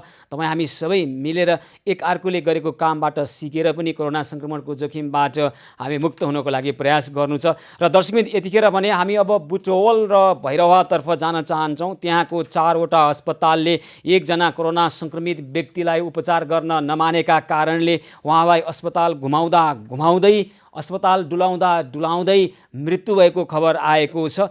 पाल्पाका एक कोरोना सङ्क्रमित पुरुषलाई बुटवल र भैरवाको विभिन्न अस्पतालले भर्ना नलिइसकेपछि उहाँलाई पुनः पाल्पा नै फर्काउनु पर्ने परिस्थिति आयो र उपचारविहीनताको अवस्थाको कारणले गर्दा उहाँको ज्यान गएको खबर आएको छ। र यो बारेमा हामी यस अगाडि पनि बुटवलबाट यस्तै खालका खबरहरू आइरहेका थिए र यसको निरन्तरता नहोस्, यस्ता खालका समस्याको समाधान होस् भन्ने अपेक्षासहित हामी त्यहाँका प्रमुख जिल्ला अधिकारीसँग कुराकानी गरिसकेका थियौँ र यतिखेर पनि हामी रूपन्देहीका प्रमुख जिल्ला अधिकारीसँग कुराकानी गर्छौँ। पिताम्बर घिमिरेसँग टेलिफोनमा जोडेर कुराकानी गर्नका निमित्त यस अगाडि नै हामीले अनौपचारिक ढङ्गबाट उहाँलाई जनाइसकेका छौँ, जानकारी गराइसकेका छौँ। पिताम्बरजीसँग हामी कुराकानी गर्छौँ र हामी किन यस्तो अवस्था आयो बुटवल र भैरवामा र यस्तो खालको खबर आउँदै गर्दा देशका अन्य भूभागबाट पनि एक खालको त्रास भएर सन्तास फैलिन सक्छ, अस्पतालले उपचार गर्न नसक्या हो या उपेक्षा गरेको हो। पिताम्बर घिमिरे यतिखेर प्रत्यक्ष सम्पर्कमा आउनुभएको छ। हजुर घिमिरेजी, नमस्कार, कार्यक्रममा स्वागत छ यहाँलाई। नमस्ते, धन्यवाद। के छ अहिले त्यहाँ बुटवल र भैरवा अथवा रूपन्देही जिल्लाकै कोरोना सङ्क्रमणको स्थितिको अवस्था के छ घिमिरेजी? अहिले हामीसँग 741 एक्टिभ केस छ र चाहिँ अब टोटल चाहिँ हेर्दाखेरि 1862 जति हो र अहिले चाहिँ अलिकति यहाँ दिन प्रतिदिन सङ्क्रमितहरू चाहिँ थपिँदै पनि छन् र अहिले टोटल चाहिँ हामीसँग 741 चाहिँ टोटल केस एक्टिभ केस छ। अनि उपचारको व्यवस्था अस्पतालहरूले विभिन्न भर्ना लिन नमानिरहेका घटनाहरू सार्वजनिक भइरहेका छन्, यो चाहिँ के भएको हो घिमिरे? खै अब मैले तपाईँले भनेर नै सुने है त। अब त्यस्तो चाहिँ अस्पतालले भर्ना लिन नमानेको भन्ने खालको मसँग त्यस्तो जानकारी छैन, मैले त्यस्तो सूचना पाएको अवस्था छैन है। अब जहाँसम्म अब तपाईँले कुन उसलाई भन्न खोज्नु भएको, कहिलेकाहीँ यता कता तपाईँको बेडको अभावको कारणले गर्दाखेरि एउटा हस्पिटलबाट अर्को हस्पिटलमा जानुपर्ने अवस्था निकै ढिलाइ भएको हुनसक्छ। तर अब मैले अहिले तत्काल त्यो अस्पतालले भर्ना नलिएको भन्ने खालको जानकारी मसँग आएको छैन। हजुर सुन्नु न, पाल्पाबाट आएका एकजना बिरामी जसको नाम चाहिँ सार्वजनिक गरिएको छैन, तानसेन नगरपालिका 7 का ती बिरामीलाई बुटवल र भैरवाका 4वटा अस्पतालहरूले, भैरवाको भीम अस्पताल, बुटवलमै रहेको सामुदायिक मुटु अस्पताल लगायतका अस्पतालहरूले उपचार गर्न नमानेको कारणले गर्दा फेरि पाल्पै लगिएको र पाल्पा लगेको 3 दिनपछि उहाँको मृत्यु भएको खबर आएको छ। 52 वर्षीय ती कोरोना सङ्क्रमितको तपाईँलाई जानकारी रहेनछ, हामीले जानकारी दियौँ घिमिरेजी। योभन्दा अगाडि पनि बुटवलका विभिन्न अस्पतालबाट समस्याहरू आएकै हुन् र अब ठिकै छ, यो विषयमा के रहेछ तपाईँले आफ्नो ढङ्गबाट पनि बुझ्नुहोला, हामीलाई विश्वास नगर्नुहुने हो भने त्यहाँ बुझ्नुहोला र दोषीलामा कारबाही गर्नको लागि पहल गर्नुपर्ने जिम्मेवारी यहाँकै होला, हामीले भनिरहनु पर्ने विषय नै होइन। र यस्ता विषय फेरि यस्ता खालका समस्या फेरि नआउनका लागि यहाँले के गर्नुहुन्छ, तयारी कस्तो खालको गर्नुहुन्छ, त्यो चाहिँ अलिकति सुन्न मन लागिरहेछ। होइन, यहाँ हामीले अब यहाँ भीम अस्पताल, त्यस्तै गरी बुटवलको धागो कारखाना स्थित अस्थायी कोभिड विशेष अस्पताल र प्रादेशिक अस्पताल लगायत यहाँ भएको चाहिँ अस्पतालहरूबाट सेवा दिएको अवस्था छ। अब तपाईँले भने जस्तै अब यो के भने कपिलवस्तु, पश्चिम नलपरासी, गुल्मी, राखाती, पाल्पा लगायतको बिरामीहरूको अलिकन चाहिँ स्तरीय उपचारको लागि यहाँ ल्याउने हो। अब हामीसँग भएको अस्पताल, जनशक्ति लगायत कुराहरूले कहिलेकाहीँ तपाईँको सबै बिरामीहरूको भार फेक्न नसकेको अवस्थाले गर्दाखेरि अब बेड खाली नभएको अवस्थाले एउटा अस्पताल अर्को अस्पताल जानुपर्ने त्यस्तो खालको अवस्था आएको हुनसक्छ है। र हामीले विभिन्न तपाईँको अस्पताल लगायत सबैसँग समन्वय गरेर यसरी बिरामीहरूलाई व्यवस्थापन गर्ने काम गरिरहेको अवस्था छ।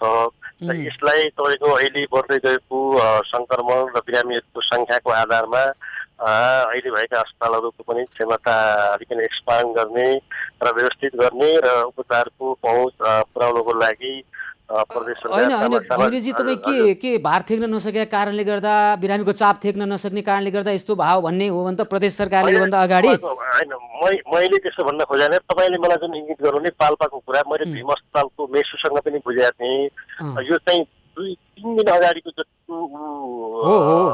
घटना रहेछ र 2-3 दिन अगाडि नै हो, तर मृत्यु भएको चाहिँ हजुर त्यहाँ चाहिँ उहाँहरूसँग उ गरिसकेपछि आफन्तले नै अब हामीले अलिकति लैजान्छौँ भनेर चाहिँ लगेको अवस्था हो। हामीले त्यस्तो इन्कार गरेको अवस्था होइन भनेर चाहिँ भीम अस्पतालको मेसुले मलाई भन्नु। तपाईँले अब हेर्नुहोस् न, बुटोलको कोरोना अस्पताल निर्माण गर्ने बेलामा प्रदेश सरकारले के भन्ने गरेका थियो भने पाल्पा, गुल्मी र अर्घाखाँचीका बिरामीलाई पाएक पर्ने ठानेरै बुटोलमा अलि प्राथमिकता दिएको हो अस्पताल निर्माणमा, र विशेष गरी कोभिडको उपचारका निमित्त भने होइन। अब यतिखेर चाहिँ यहाँले अलि प्रभावकारी ढङ्गबाट अलि बुझ्नु पर्यो, त्यहाँको मेसुसँगै मात्रै बुझ्ने होइन, अलिक क्रस चेक पनि गर्नु पर्यो। सिडिओ साहब, यहाँको दायित्वभित्र पर्दछ बिरामी यसरी अस्पताल चारेर ज्यान जाने स्थिति, यो मानवताविहीनको स्थिति हामीले सुन्नु नपरोस् भन्ने मात्रै अपेक्षा हो।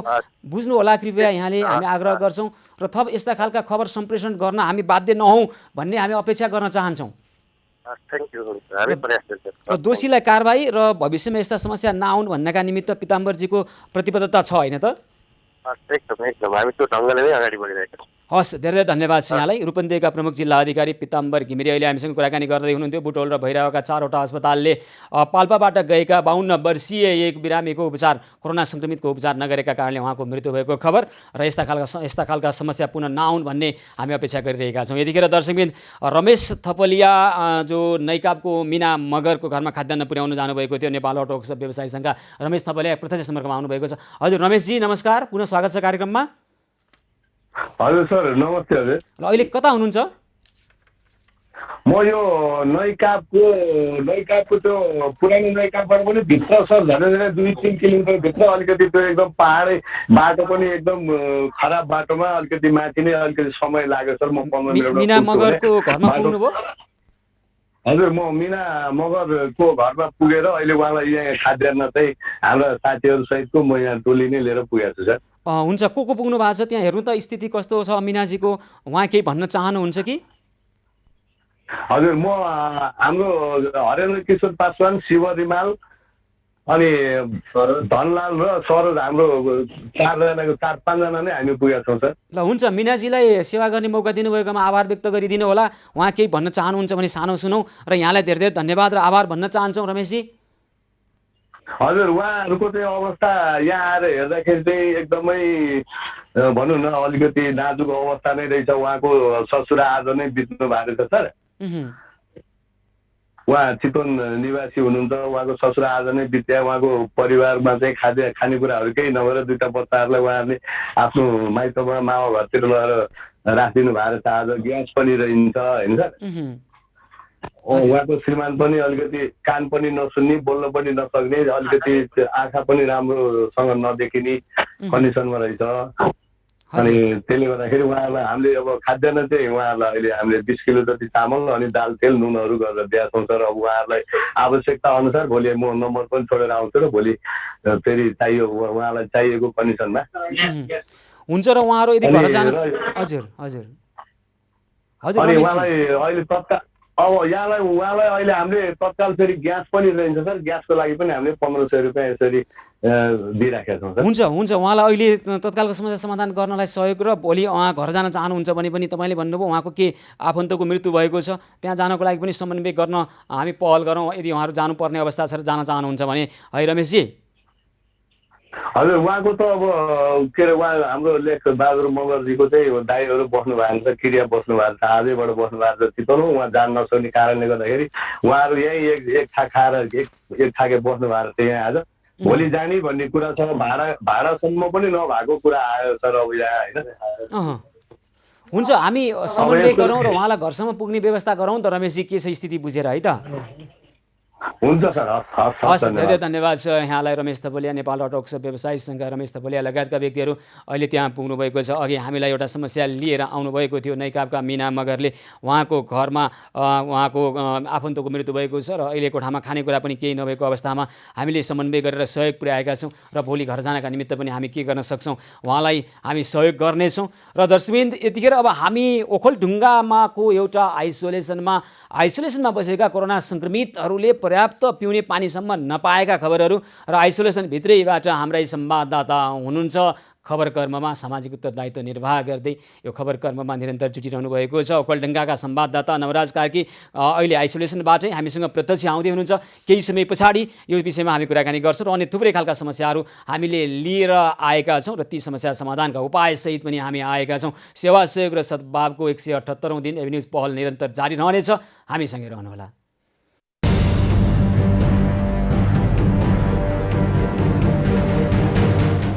सेवा सहयोग र सद्भावको 178औं दिन एबी न्युज पहलको विशेष प्रस्तुतिमा पुनः स्वागत छ। आदरणीय दर्शकबिन निषेधाज्ञा खुकुलो भएको केही समय त भइसकेको छ, तर पनि मानिसहरूको खाद्यान्न अभाव र उहाँहरू अहिले पनि काम गर्न सक्ने परिस्थिति नभएका कारणले गर्दाखेरि हामीले दिँदै आएको भोजन सेवालाई निरन्तर दिइरहेका छौँ र हाम्रो अभियान मार्फत अहिले पनि पशुपति र तिलगङ्गा क्षेत्रमा खाद्यान्न अभाव बेहोरिरहेका व्यक्तिहरू जो हुनुहुन्छ हामी प्रत्येक दिन हामीले हाम्रा सहयोगी हातहरू मार्फत कृष्ण प्रणामी समाज, त्यसै गरी नवदुर्गा पार्टी प्यालेस लगायतका सहयोगी संस्थाहरू, सहयोगी हातहरू मार्फत हामीले त्यहाँ सहयोग गरिरहेका छौँ र प्रत्येक दिन हामी उहाँहरूलाई भोजन सेवा निरन्तर दिइरहेका छौँ र हाम्रो अभियान मार्फत निरन्तर दिइरहनेछौँ।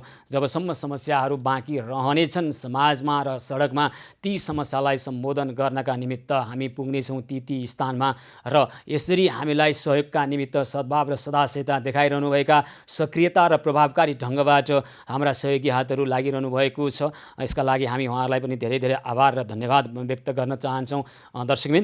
दर्शकबिन यतिखेर हाम्रा सहयोगी हातहरूले नेपाल अटो वर्क्स व्यवसाय सङ्घबाट चोबा टौदहका देवनाथ नेपाललाई खाद्यान्न सहयोग भएको छ भने दोलखाका क्यान्सर पीडित रामबहादुर मगरलाई वनस्थलीकी नानु थापाबाट आएको रु 5100 रामबहादुरकी आफन्त मार्फत उहाँ कहाँ पुगिसकेको खबर हामीलाई प्राप्त भएको छ। हामी उहाँलाई धेरै धेरै आभार व्यक्त गर्न चाहन्छौँ। त्यसै गरी हाम्रो अभियानमा एउटा आग्रह आएको थियो, सरलाई लालबन्दी 6 का 70 वर्षीय सुनमाया बिकोको उपचारको लागि हाम्रो अभियानमा आग्रह आइसकेपछि हाम्रा सहयोगी हात ताराबहादुर राणावाटको समन्वयमा सर्लाही लालबन्दी वडा नम्बर 6 का वडा अध्यक्ष उज्जवल कुमार कार्कीले स्थानीयको सहयोगमा भरतपुर अस्पताल लगेर सुनमाया बिकको उपचार सुरु गरेको हामीले खबर प्राप्त गरेका छौँ। अस्पतालमा भर्ना गरेर उपचार सुरु गरिएको छ र त्यसै गरी यसको समन्वय गर्नुभएको छ ताराबहादुर राणावाटले। हामी उहाँलाई हार्दिक आभार व्यक्त गर्न चाहन्छौँ।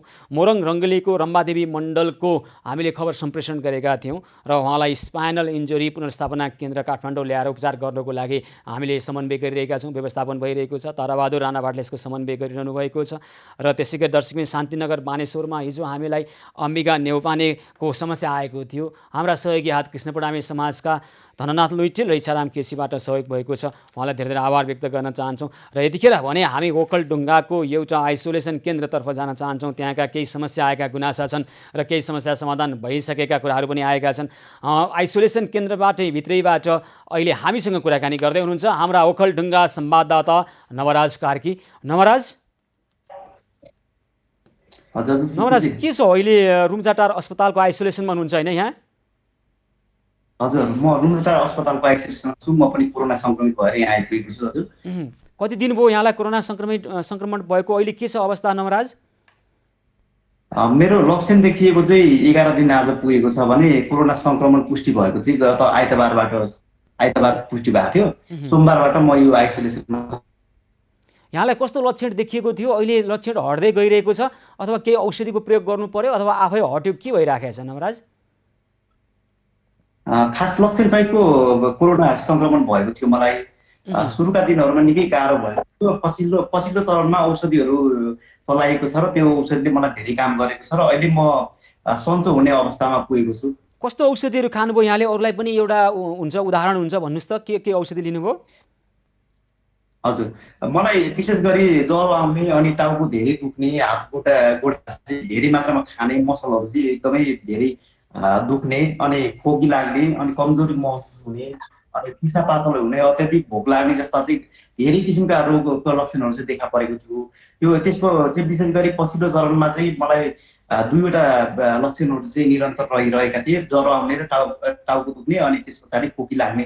यसमध्येको पारासिटामोलहरू हस्पिटलले चलाएको छ भने खोकी लाग्ने औषधिहरू, खोकी लाग्नको लागि त्यो घटाउनको लागि चाहिँ औषधिहरू चाहिँ चलाएको छ। अरू त्यस्तो सामान्य औषधिहरू यिनीहरू यस्तो धेरै जटिल खालको अहिले के छ ती औषधिहरू छैन। हजुर ती लक्षणहरू अहिले हटे? हजुर अहिले क्रमशः हट्ने क्रममा छ। अहिले खोकी चाहिँ अत्यधिक सुक्खा खोकी छ, तैपनि त्यो हट्ने क्रममा छ। दिनमा चाहिँ आजभोलि अब हिजो अस्ति चाहिँ धेरै थियो भने आजभोलि चाहिँ अब 15-20 पटक 50 पटकसम्म चाहिँ हुन्छ, खोकी चलिरहेको हुन्छ, तर धेरै मात्रामा छैन, हट्ने क्रममा छ। यहाँलाई शीघ्र स्वास्थ्य लाभको कामना गर्छौँ। अब आइसोलेसनको स्थिति चाहिँ कस्तो छ, तपाईँ बसिरहनु भएको आइसोलेसनको स्थिति? हजुर यो रुम्जाटार अस्पतालद्वारा सञ्चालित आइसोलेसन हो। यो चाहिँ प्रदेश नम्बर 1 को सरकारले पनि अलिकति आग्रह गरेको अवस्था हो। यो आइसोलेसनका लागि चाहिँ म यो आइसोलेसनमा उपचार गराएको छु। विगत आइतबार सोमबारबाट म यो आइसोलेसनमा भर्ना भएर अहिले उपचार गराइरहेको अवस्था हो।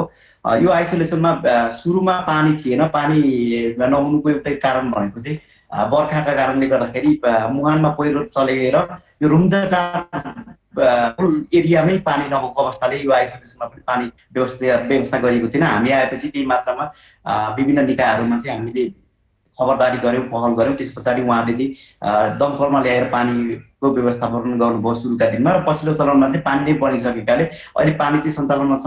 तथापि यसमा यो हस्पिटलमा धेरै मात्रामा व्यवस्थापन गर्नका लागि चाहिँ बाँकी रहेको पाइएको छु। यहाँनिर ओड्ने उछ्याउने कुराहरू पनि पर्याप्त मात्रामा देखिँदैन। मैले पनि आफैले सिरप किनेर यहाँनिर ओडिरहेको अवस्था छ। पातलो, एकदमै पातलो जाडो अवस्था छ। यो भनेको जाडो लाग्दो भइसकेको छ, तैपनि त्यति धेरै पातलो हुँदाखेरि चाहिँ त्यहाँ चेक जाँचको अवस्था के छ? चिकित्सकहरूले परीक्षण गर्ने कुरा, चेक जाँच गर्ने त्यस्तो के छ? तपाईँलाई अन्य अप्ठ्यारो के छ? समय छोटो छ नवराज, म अलि छिटो टुङ्ग्याउन प्रयास गर्नु पर्यो। हजुर प्रश्न बुझिएन, फेरि दोहोऱ्याइदिनु। अन्य अवस्था चाहिँ के छ त्यहाँ? परीक्षणहरू बेला बेलामा हुने, चेक जाँच हुने अवस्था, अन्य अवस्था के छ? छोटोमा भनिदिनुहोस् त। हजुर परीक्षण चाहिँ उहाँहरूले के भन्दै हुनुहुन्थ्यो भने अस्ति बाहिर हामी भित्रै बस्नुपर्छ कि अथवा हामीले फोनबाटै तपाईँहरूको परीक्षण गर्ने व्यवस्था गर्न सक्छौँ भन्ने हिसाबले उहाँहरूले कुरा गर्नुभएको थियो। अब उहाँहरूलाई पनि असुरक्षित हिसाबले गर्नुभन्दा उहाँहरूलाई फोनबाटै हामीलाई सोध्ने हिसाबले हामी म्यानेज गर्न लगाएका छौँ, र उहाँहरूले दिनमा 5 पटकसम्म फोन गरेर के छ अवस्था, कस्तो छ अवस्था भनेर फोन गर्नुहुन्छ। हुन्छ नवराज, अब शीघ्र स्वास्थ्य लाभको कामना गर्छौँ त्यहाँ बस्ने सम्पूर्ण आइसोलेसनमा बसिरहेका सङ्क्रमित व्यक्तिहरूलाई, र त्यहाँ कुनै समस्या आयो भने कृपया खबर गर्नुहोला। र हामी तपाईँहरूकै साथमा छौँ। त्यहाँ आइसोलेसनमा हुनुहुन्छ भनेर एक्लै छौँ भन्ने नठान्नु होला, हामी साथमा छौँ। यहाँलाई धेरै धेरै छिटो निको होस् भन्ने अपेक्षा राख्छौँ, शीघ्र स्वास्थ्य लाभको कामना गर्छौँ। र त्यहाँ केही समस्या आयो भने कृपया खबर गर्नुहोला। सम्बन्धित निकायलाई घसघसाउने काम चाहिँ छोड्दैनौँ हामी। यहाँलाई धन्यवाद है त नवराज। हस्, धेरै धेरै धन्यवाद। आइसोलेसनबाटै ओखलढुङ्गाका संवाददाता नवराज कार्की आफ्नो खबर कर्ममा हुनुहुन्छ। आफै बिरामी हुनुहुन्छ, उपचार भइरहेको छ, र उहाँ अब निको हुँदै हुनुहुन्छ। हामी नवराजलाई धेरै धेरै धन्यवाद भन्न चाहन्छौँ। र दर्शकवृन्द, हाम्रा सहयोगी हातहरूले गरेका सहयोगका विवरणहरू छन्। आज गरिएका रूपक बानिया नवदुर्गा पार्टी प्यालेसबाट रुकु भुजेल कपनमा खाद्यान्न पुर्याएको छ। छत्रमाया गुरुङ तेन्जिङ चोकमा खाद्यान्न पुर्याएको छ। त्यसै गरी श्रीकृष्ण प्रणामी समाजका भोला नेउपानेबाट पूजा तामाङ काँडाघारीमा खाद्यान्न र ग्यास पुर्याइएको छ। र यसरी अन्य थुप्रै सहयोगी हातहरू पनि अहिले औपचारिक अनौपचारिक ढङ्गबाट विभिन्न ठाउँमा समस्या आएका ठाउँमा समस्या समाधानको पहलका लागि जुटिरहनु भएको छ। र दर्शकवृन्द, यतिखेर अब हामी रूपन्देहीको देवदह नगरपालिकाको एउटा क्वारेन्टिनतर्फ जान चाहन्छौँ। त्यहाँ क्वारेन्टिनमा बसेका एक युवकले आत्महत्या गरेका छन्। देवदह नगरपालिकाका नगर प्रमुख हिराबहादुर केसीसँग अहिले हामी जोडिएर कुराकानी गर्ने प्रयास गरिरहेका छौँ। क्वारेन्टिनमा बसेका युवकले आत्महत्या किन गरे? यस अगाडि पनि त्यही क्वारेन्टिनमा एकजना त्यहाँ काम गर्ने सुरक्षाकर्मीले शरीरमा आगो लगाएर उहाँले आत्महत्या गरेका थिए, र यो खालको अवस्था किन आयो, यो बारेमा कुराकानी गर्छौँ। देवदह नगरपालिका रूपन्देहीका नगर प्रमुख हिराबहादुर केसीसँग कुराकानी गर्छौँ। उहाँ प्रत्यक्ष सम्पर्कमा आउनुभएको छ। हजुर हिराजी, दर्शकवृन्द, उहाँसँग हामी सम्पर्क गर्ने प्रयास गरिरहेका छौँ। समय छोटो भएका कारणले गर्दा हामी अलि छिटो गर्ने प्रयास गरिरहेका छौँ। धेरै कुरा बुझ्नु बाँकी छ त्यहाँको अवस्थाको बारेमा। अहिले कोरोना सङ्क्रमणको जोखिमलाई न्यूनीकरण गर्नका लागि के भइरहेको छ? हिराजी प्रत्यक्ष सम्पर्कमा आउनुभएको छ। हजुर नमस्कार हिराजी, नमस्कार, कार्यक्रममा स्वागत छ यहाँलाई। नमस्कार सुशील सर, धन्यवाद। भन्नुहोस्, अब के भयो त? त्यहाँ क्वारेन्टिनमा बसेका युवकले आत्महत्या गरे। यसभन्दा अगाडि पनि सोही क्वारेन्टिनमा एकजनाले शरीरमा आगो लगाउँदा यहाँसँग कुराकानी गरेका थियौँ। अब यस्तो हुँदैन, नहुने परिस्थिति सिर्जना गर्छौँ भनिरहनु भएको छ। तपाईँहरू लागिरहनु भएको छ, दिनरात काम गरिरहनु भएको छ, तर पनि यस्तो खालका आइरहेका छन् परिणामहरू। के गर्ने हिराजी? सुशील सर, मैले खास गरी हजुरले भन्न खोजेको पुरै स्पष्टसँग बुझेको छैन, तर मैले अनुमान लगाउन सक्छु कि हजुरले योभन्दा अगाडि क्वारेन्टाइनमा आग लागेको आफ्नै ज्यानमा आग लागेको सोध्नुभयो र अहिले फेरि अहिले राति घटेको घटनाको बारेमा सोध्नुभयो भने मैले अनुमान लगाएको छु। अब यो स्पष्ट बुझिएको चाहिँ छैन है। मेरो आवाज बुझिरहनु भएको छैन? हेलो, मेरो आवाज सुनिरहनु भएको छ? हो, मैले त्यही नै सोधेको हो, कृपया जवाफ पाउँ त। एकदम धरधर आवाज आएको छ, आवाज क्लियर आएको छैन। ल भन्नुहोस् त, यहाँको कुरा भनिदिनुहोस् कृपया। हजुर, त्यहाँ के भएको हो कृपया हिराजी त्यो भनिदिनुहोस् न। आजको घटनाको बारेमा? हजुर होइन, आज खास गरी हाम्रो नगरपालिकाले सञ्चालन गरेको क्वारेन्टाइनमा एउटा अत्यन्तै दुःखद घटना घटेको छ, जसबाट अब हामी निर्वाचित जनप्रतिनिधि मात्रै होइन समग्र नगरवासी नै दुखी भएका छौँ। भारतबाट घरमा आउनुभएका हाम्रो देवदा नगरपालिका वार्ड नम्बर 4 निवासी 25 वर्षीय पितम्बर पाण्डे हाम्रो क्वारेन्टाइनमा हुनु विगत 15 दिनदेखि उहाँको 7 दिनका दिन हामीले स्वाब लिएर परीक्षणको लागि पठाएका थियौँ र हिजोसम्म उहाँको चाहिँ त्यो रिपोर्ट आइसकेको थिएन। रिपोर्ट नआइसकेपछि उहाँ निराश हुनुभयो अथवा त्यो किसिमको डिप्रेसनमा पर्नुभयो अथवा के सोच्नुभयो थाहा भएन। त्यस्तो घटना होला भनेर कल्पना चाहिँ गरेका थिएनौँ। हाम्रो त्यो क्वारेन्टाइनमा 8 जना उहाँ लगायत 8 जना व्यक्तिहरू हुनुहुन्थ्यो र त्यस्तो गर्नुहुन्छ भनेर कसैले पनि कल्पना नगरेको र अचानक राति सबै सुतिसकेपछि उहाँले आफूले बिछाइराखेको तन्ना लिएर पछाडिपट्टि शौचालयको एरियामा गएर त्यही तन्नालाई प्रयोग गरेर चाहिँ आफ्नो ज्यान दिनुभएको अथवा चाहिँ आत्महत्या गर्नुभएको हो है। अब यो दुःखद घटना चाहिँ हाम्रो बिचमा भनेपछि कारण के? यो PCR परीक्षणको रिपोर्ट ढिलाइ भएको कारण हो? होइन, यो चाहिँ एउटा कारण हो। यो अहिले के भन्नुपर्छ भने मुख्यतः क्वारेन्टाइनमा त हामीले धेरै किसिमले अब ब्रिफिङहरू उहाँहरूलाई गरिरहेका छौँ, मोटिभेसन पनि गरिरहेका छौँ र यो अहिले जुन क्वारेन्टाइनमा बस्नुपर्ने छ यो आफ्ना लागि पनि, परिवारका लागि पनि, राज्यका लागि पनि यो एउटा योगदान हो भनेर हामीले सम्झाइरहेका छौँ। तर समस्या के छ भने PCR को हामीले स्वाब लिइसकेपछि जुन पठाउँछौँ त्यसलाई चाहिँ नै लगभग 2 दिनमा 3 दिनमा रिपोर्ट आइदियो भने उहाँहरू खुसी खुसी घर जानुहुन्थ्यो। 7 दिनसम्म क्वारेन्टाइनमा बस्ने, त्यसपछि स्वाब लिएको चाहिँ त्यसको परीक्षणको नतिजा 8 दिन 9 दिन नआउँदाखेरि जुन चाहिँ अहिले नेपाल सरकारले जुन प्रोटोकल बनाएको छ कम्तीमा पनि 15 दिनसम्म क्वारेन्टाइन बसे हुन्छ भन्ने प्रोटोकल बनाएको छ। त्योभन्दा पनि बढी दिन हाम्रो क्वारेन्टाइनमा बस्नुपर्ने परिस्थिति अहिलेको बेलामा चाहिँ निर्माण भएको छ। हामीले क्वारेन्टाइनमा राख्नेहरूलाई स्वाब परीक्षणको नतिजा नआइकन घर पठाउन सक्ने परिस्थिति छैन। अब परीक्षण गर्न पठाएको चाहिँ स्वाबको चाहिँ नतिजा सही समयमा नआइरहेको कारणले पनि त्यसबाट डिप्रेस भएर यो घटना गएको हो भन्ने हाम्रो अब अनुमान हो होइन। अब उहाँसँग धेरै समस्याहरू हुनसक्छ, तर हाम्रो अनुमान चाहिँ किन हामीले यसको बारेमा धेरै झेलेका छौँ। हाम्रो क्वारेन्टाइनमा बस्नेहरूले हामी अब आफै घर जान्छौँ भन्नेको अवस्था छ। उहाँहरूले धेरै आक्रोश व्यक्त गर्नुभएको छ। तल्लो तहमा बसेर काम गर्ने स्थानीय सरकारले यो कोरोना संक्रमणको सन्दर्भमा राहत वितरणदेखि लिएर चाहिँ पैदल यात्रीहरूलाईदेखि लिएर भारतका तेस्रो मुलुकबाट आउनुभएका सबैलाई व्यवस्थापन गर्नका लागि हामी दिनरात खटेका छौँ जनप्रतिनिधिहरू सबैले चाहिँ खटेका छन्। तर अब यो हाम्रो नियन्त्रणभन्दा बाहिर रहेको जुन स्वाब परीक्षणको छ कुरा त्यो चाहिँ अब त्यसका कारणले गर्दा धेरै अब हामीहरूले चाहिँ ब्लेम सर्नुपर्ने, गाली खानुपर्ने अथवा त्यसका कारणले चाहिँ समस्याहरू सृजना चाहिँ भइरहेको छ। हिराजी, अब के गर्न सकिन्छ? अब यसकै लागि पनि र तपाईँहरूले जसरी पहल गरिरहनु भएको छ यो पहल अझै प्रभावकारी बनाउने किसिमबाट त्यहाँ हेर्नुहोस् त 2 जनाले आत्महत्या गरिसकेका छन्। यो खालको परिस्थिति पुनः आउन नपाओस् भनेर त्यहाँ गएर तपाईँहरूले अब के गर्नुपर्ने र उहाँसँग कुनै परामर्श दिनुपर्ने हो कि के गर्नुपर्ने हो त्यो व्यवस्था पनि मिलाउनु होला र यस्ता कुराहरू अहिले के भएका कारणले आत्महत्या गर्नु परेको रहेछ यो पनि बुझेर कोही दोषी छन् भन्ने कारबाहीको दायरामा ल्याउने र भविष्यमा यस्तो खालको समस्या नआओस् भन्नका निमित्त यहाँहरूले अझै प्रभावकारी ढङ्गबाट काम गर्नुपर्ने खालको अपेक्षा हामीले गरिरहेका छौँ र यो विषयलाई पुनः हामी फलोअप गर्नेछौँ है त हिराजी?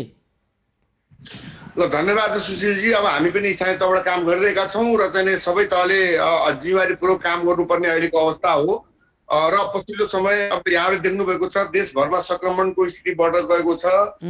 प्रदेश नम्बर 2 रूपन्देहीमा पनि संक्रमण जुन चाहिँ एउटा न्यूनतम यति भन्दा माथि रह्यो भने अब त्यो जोखिम एरिया भनेर चाहिँ नेपाल सरकारले प्रोटोकल बनाएको छ। सोही अनुसार रूपन्देही जिल्ला पनि त्यो प्रोटोकल भन्दा बाहिर गएको छ। यहाँ निषेधाज्ञा जारी छ र अहिले फेरि 1 गतेबाट अब सबै फेरि यो उद्योग व्यवसाय कल कारखाना लगायत चाहिने सार्वजनिक सवारीका साधनहरू त्यसपछि गएर आन्तरिक उडानका कुराहरू खुल्ने भन्ने कुराहरू पनि आएका छन्। अब यसले आजसम्म स्थानीय तहको चाहिँ जुन किसिमको सक्रियता थियो अब एउटा चाहिँ तल्लो तहबाट टोल विकास समितिदेखि लिएर यहाँका राजनीतिक दल सामाजिक सङ्घ संस्था युवाहरू सबैको सहकार्यले यसलाई एउटा नियन्त्रणको प्रयासमा थियौँ नियमन गर्न सक्ने गरी नगरपालिकाभित्र को व्यक्ति आयो हुन्छ हिराजी अब जे जस्ता परिस्थिति आउँछन् त्यही खालका परिस्थितिसँग लड्दै अगाडि बढौँ समय छोटो छ कृपया टुङ्ग्याइदिइहाल्नुहोस् त होइन अब के छ भने नयाँ जुन परिस्थिति अहिले निर्माण भएको छ लकडाउनको स्वरूप परिवर्तन गरिएको छ यसले चाहिँ अब थप जटिलता ल्याउँछ भन्नेमा हामीहरूलाई चाहिँ एउटा जति जटिलता आउँछ त्यति प्रभावकारी ढङ्गबाट काम गर्दै जाउँ र समस्या समाधानमा हामी सफल हुँदै जानेछौँ तपाईँ हामी सबै मिल्यौँ भने हस् त हिराजी यहाँलाई धेरै धेरै धन्यवाद भन्न चाहन्छौँ धन्यवाद सुशीलजी हस् धेरै धन्यवाद छ देवदह नगरपालिका रूपन्देहीका नगर प्रमुख हिराबहादुर केसीसँग अहिले हामी कुराकानी गर्दै थियौँ र दर्शकवृन्द हामीसँग अहिले अर्का थुप्रै विषयहरू छन् र यी विषयहरूको समयको पाबन्दीका कारणले आज उठान गर्न सकेनौँ समस्या समाधानको पहलमा पनि हामी लाग्न सकेनौँ 15,000 नेपाली सहित 4 लाख आप्रवासीलाई देश निकाला गर्ने अमेरिकाको तयारी र नेपालीहरूको अहिलेको अवस्था र 15,000 नेपालीहरू कसरी उहाँहरू देश निकालामा पर्दै हुनुहुन्छ भन्ने बारेमा पनि हामी कुराकानी गर्ने प्रयास गरिरहेका थियौँ त्यस्तै अन्य थुप्रै खालका समस्याहरू पनि हामीसँग आएका थिए ती समस्यालाई समाधान गर्नका निमित्त भोलि पनि हामी आउनेछौँ सेवा सहयोग र सद्भावको 178औं दिन एभिन्यूज पहलको यो विशेष प्रस्तुतिको आजको कार्यक्रमको समय सकिएको छ कार्यक्रमबाट म सुशील पाण्डे लगायत सम्पूर्ण युनिटलाई बिदा दिनुहोस् यहाँहरू भने खबरभित्रको खबर र एभिन्यूज पहलका निमित्त हेर्दै गर्नुहोला एभिन्यूज खबर हस्त नमस्कार।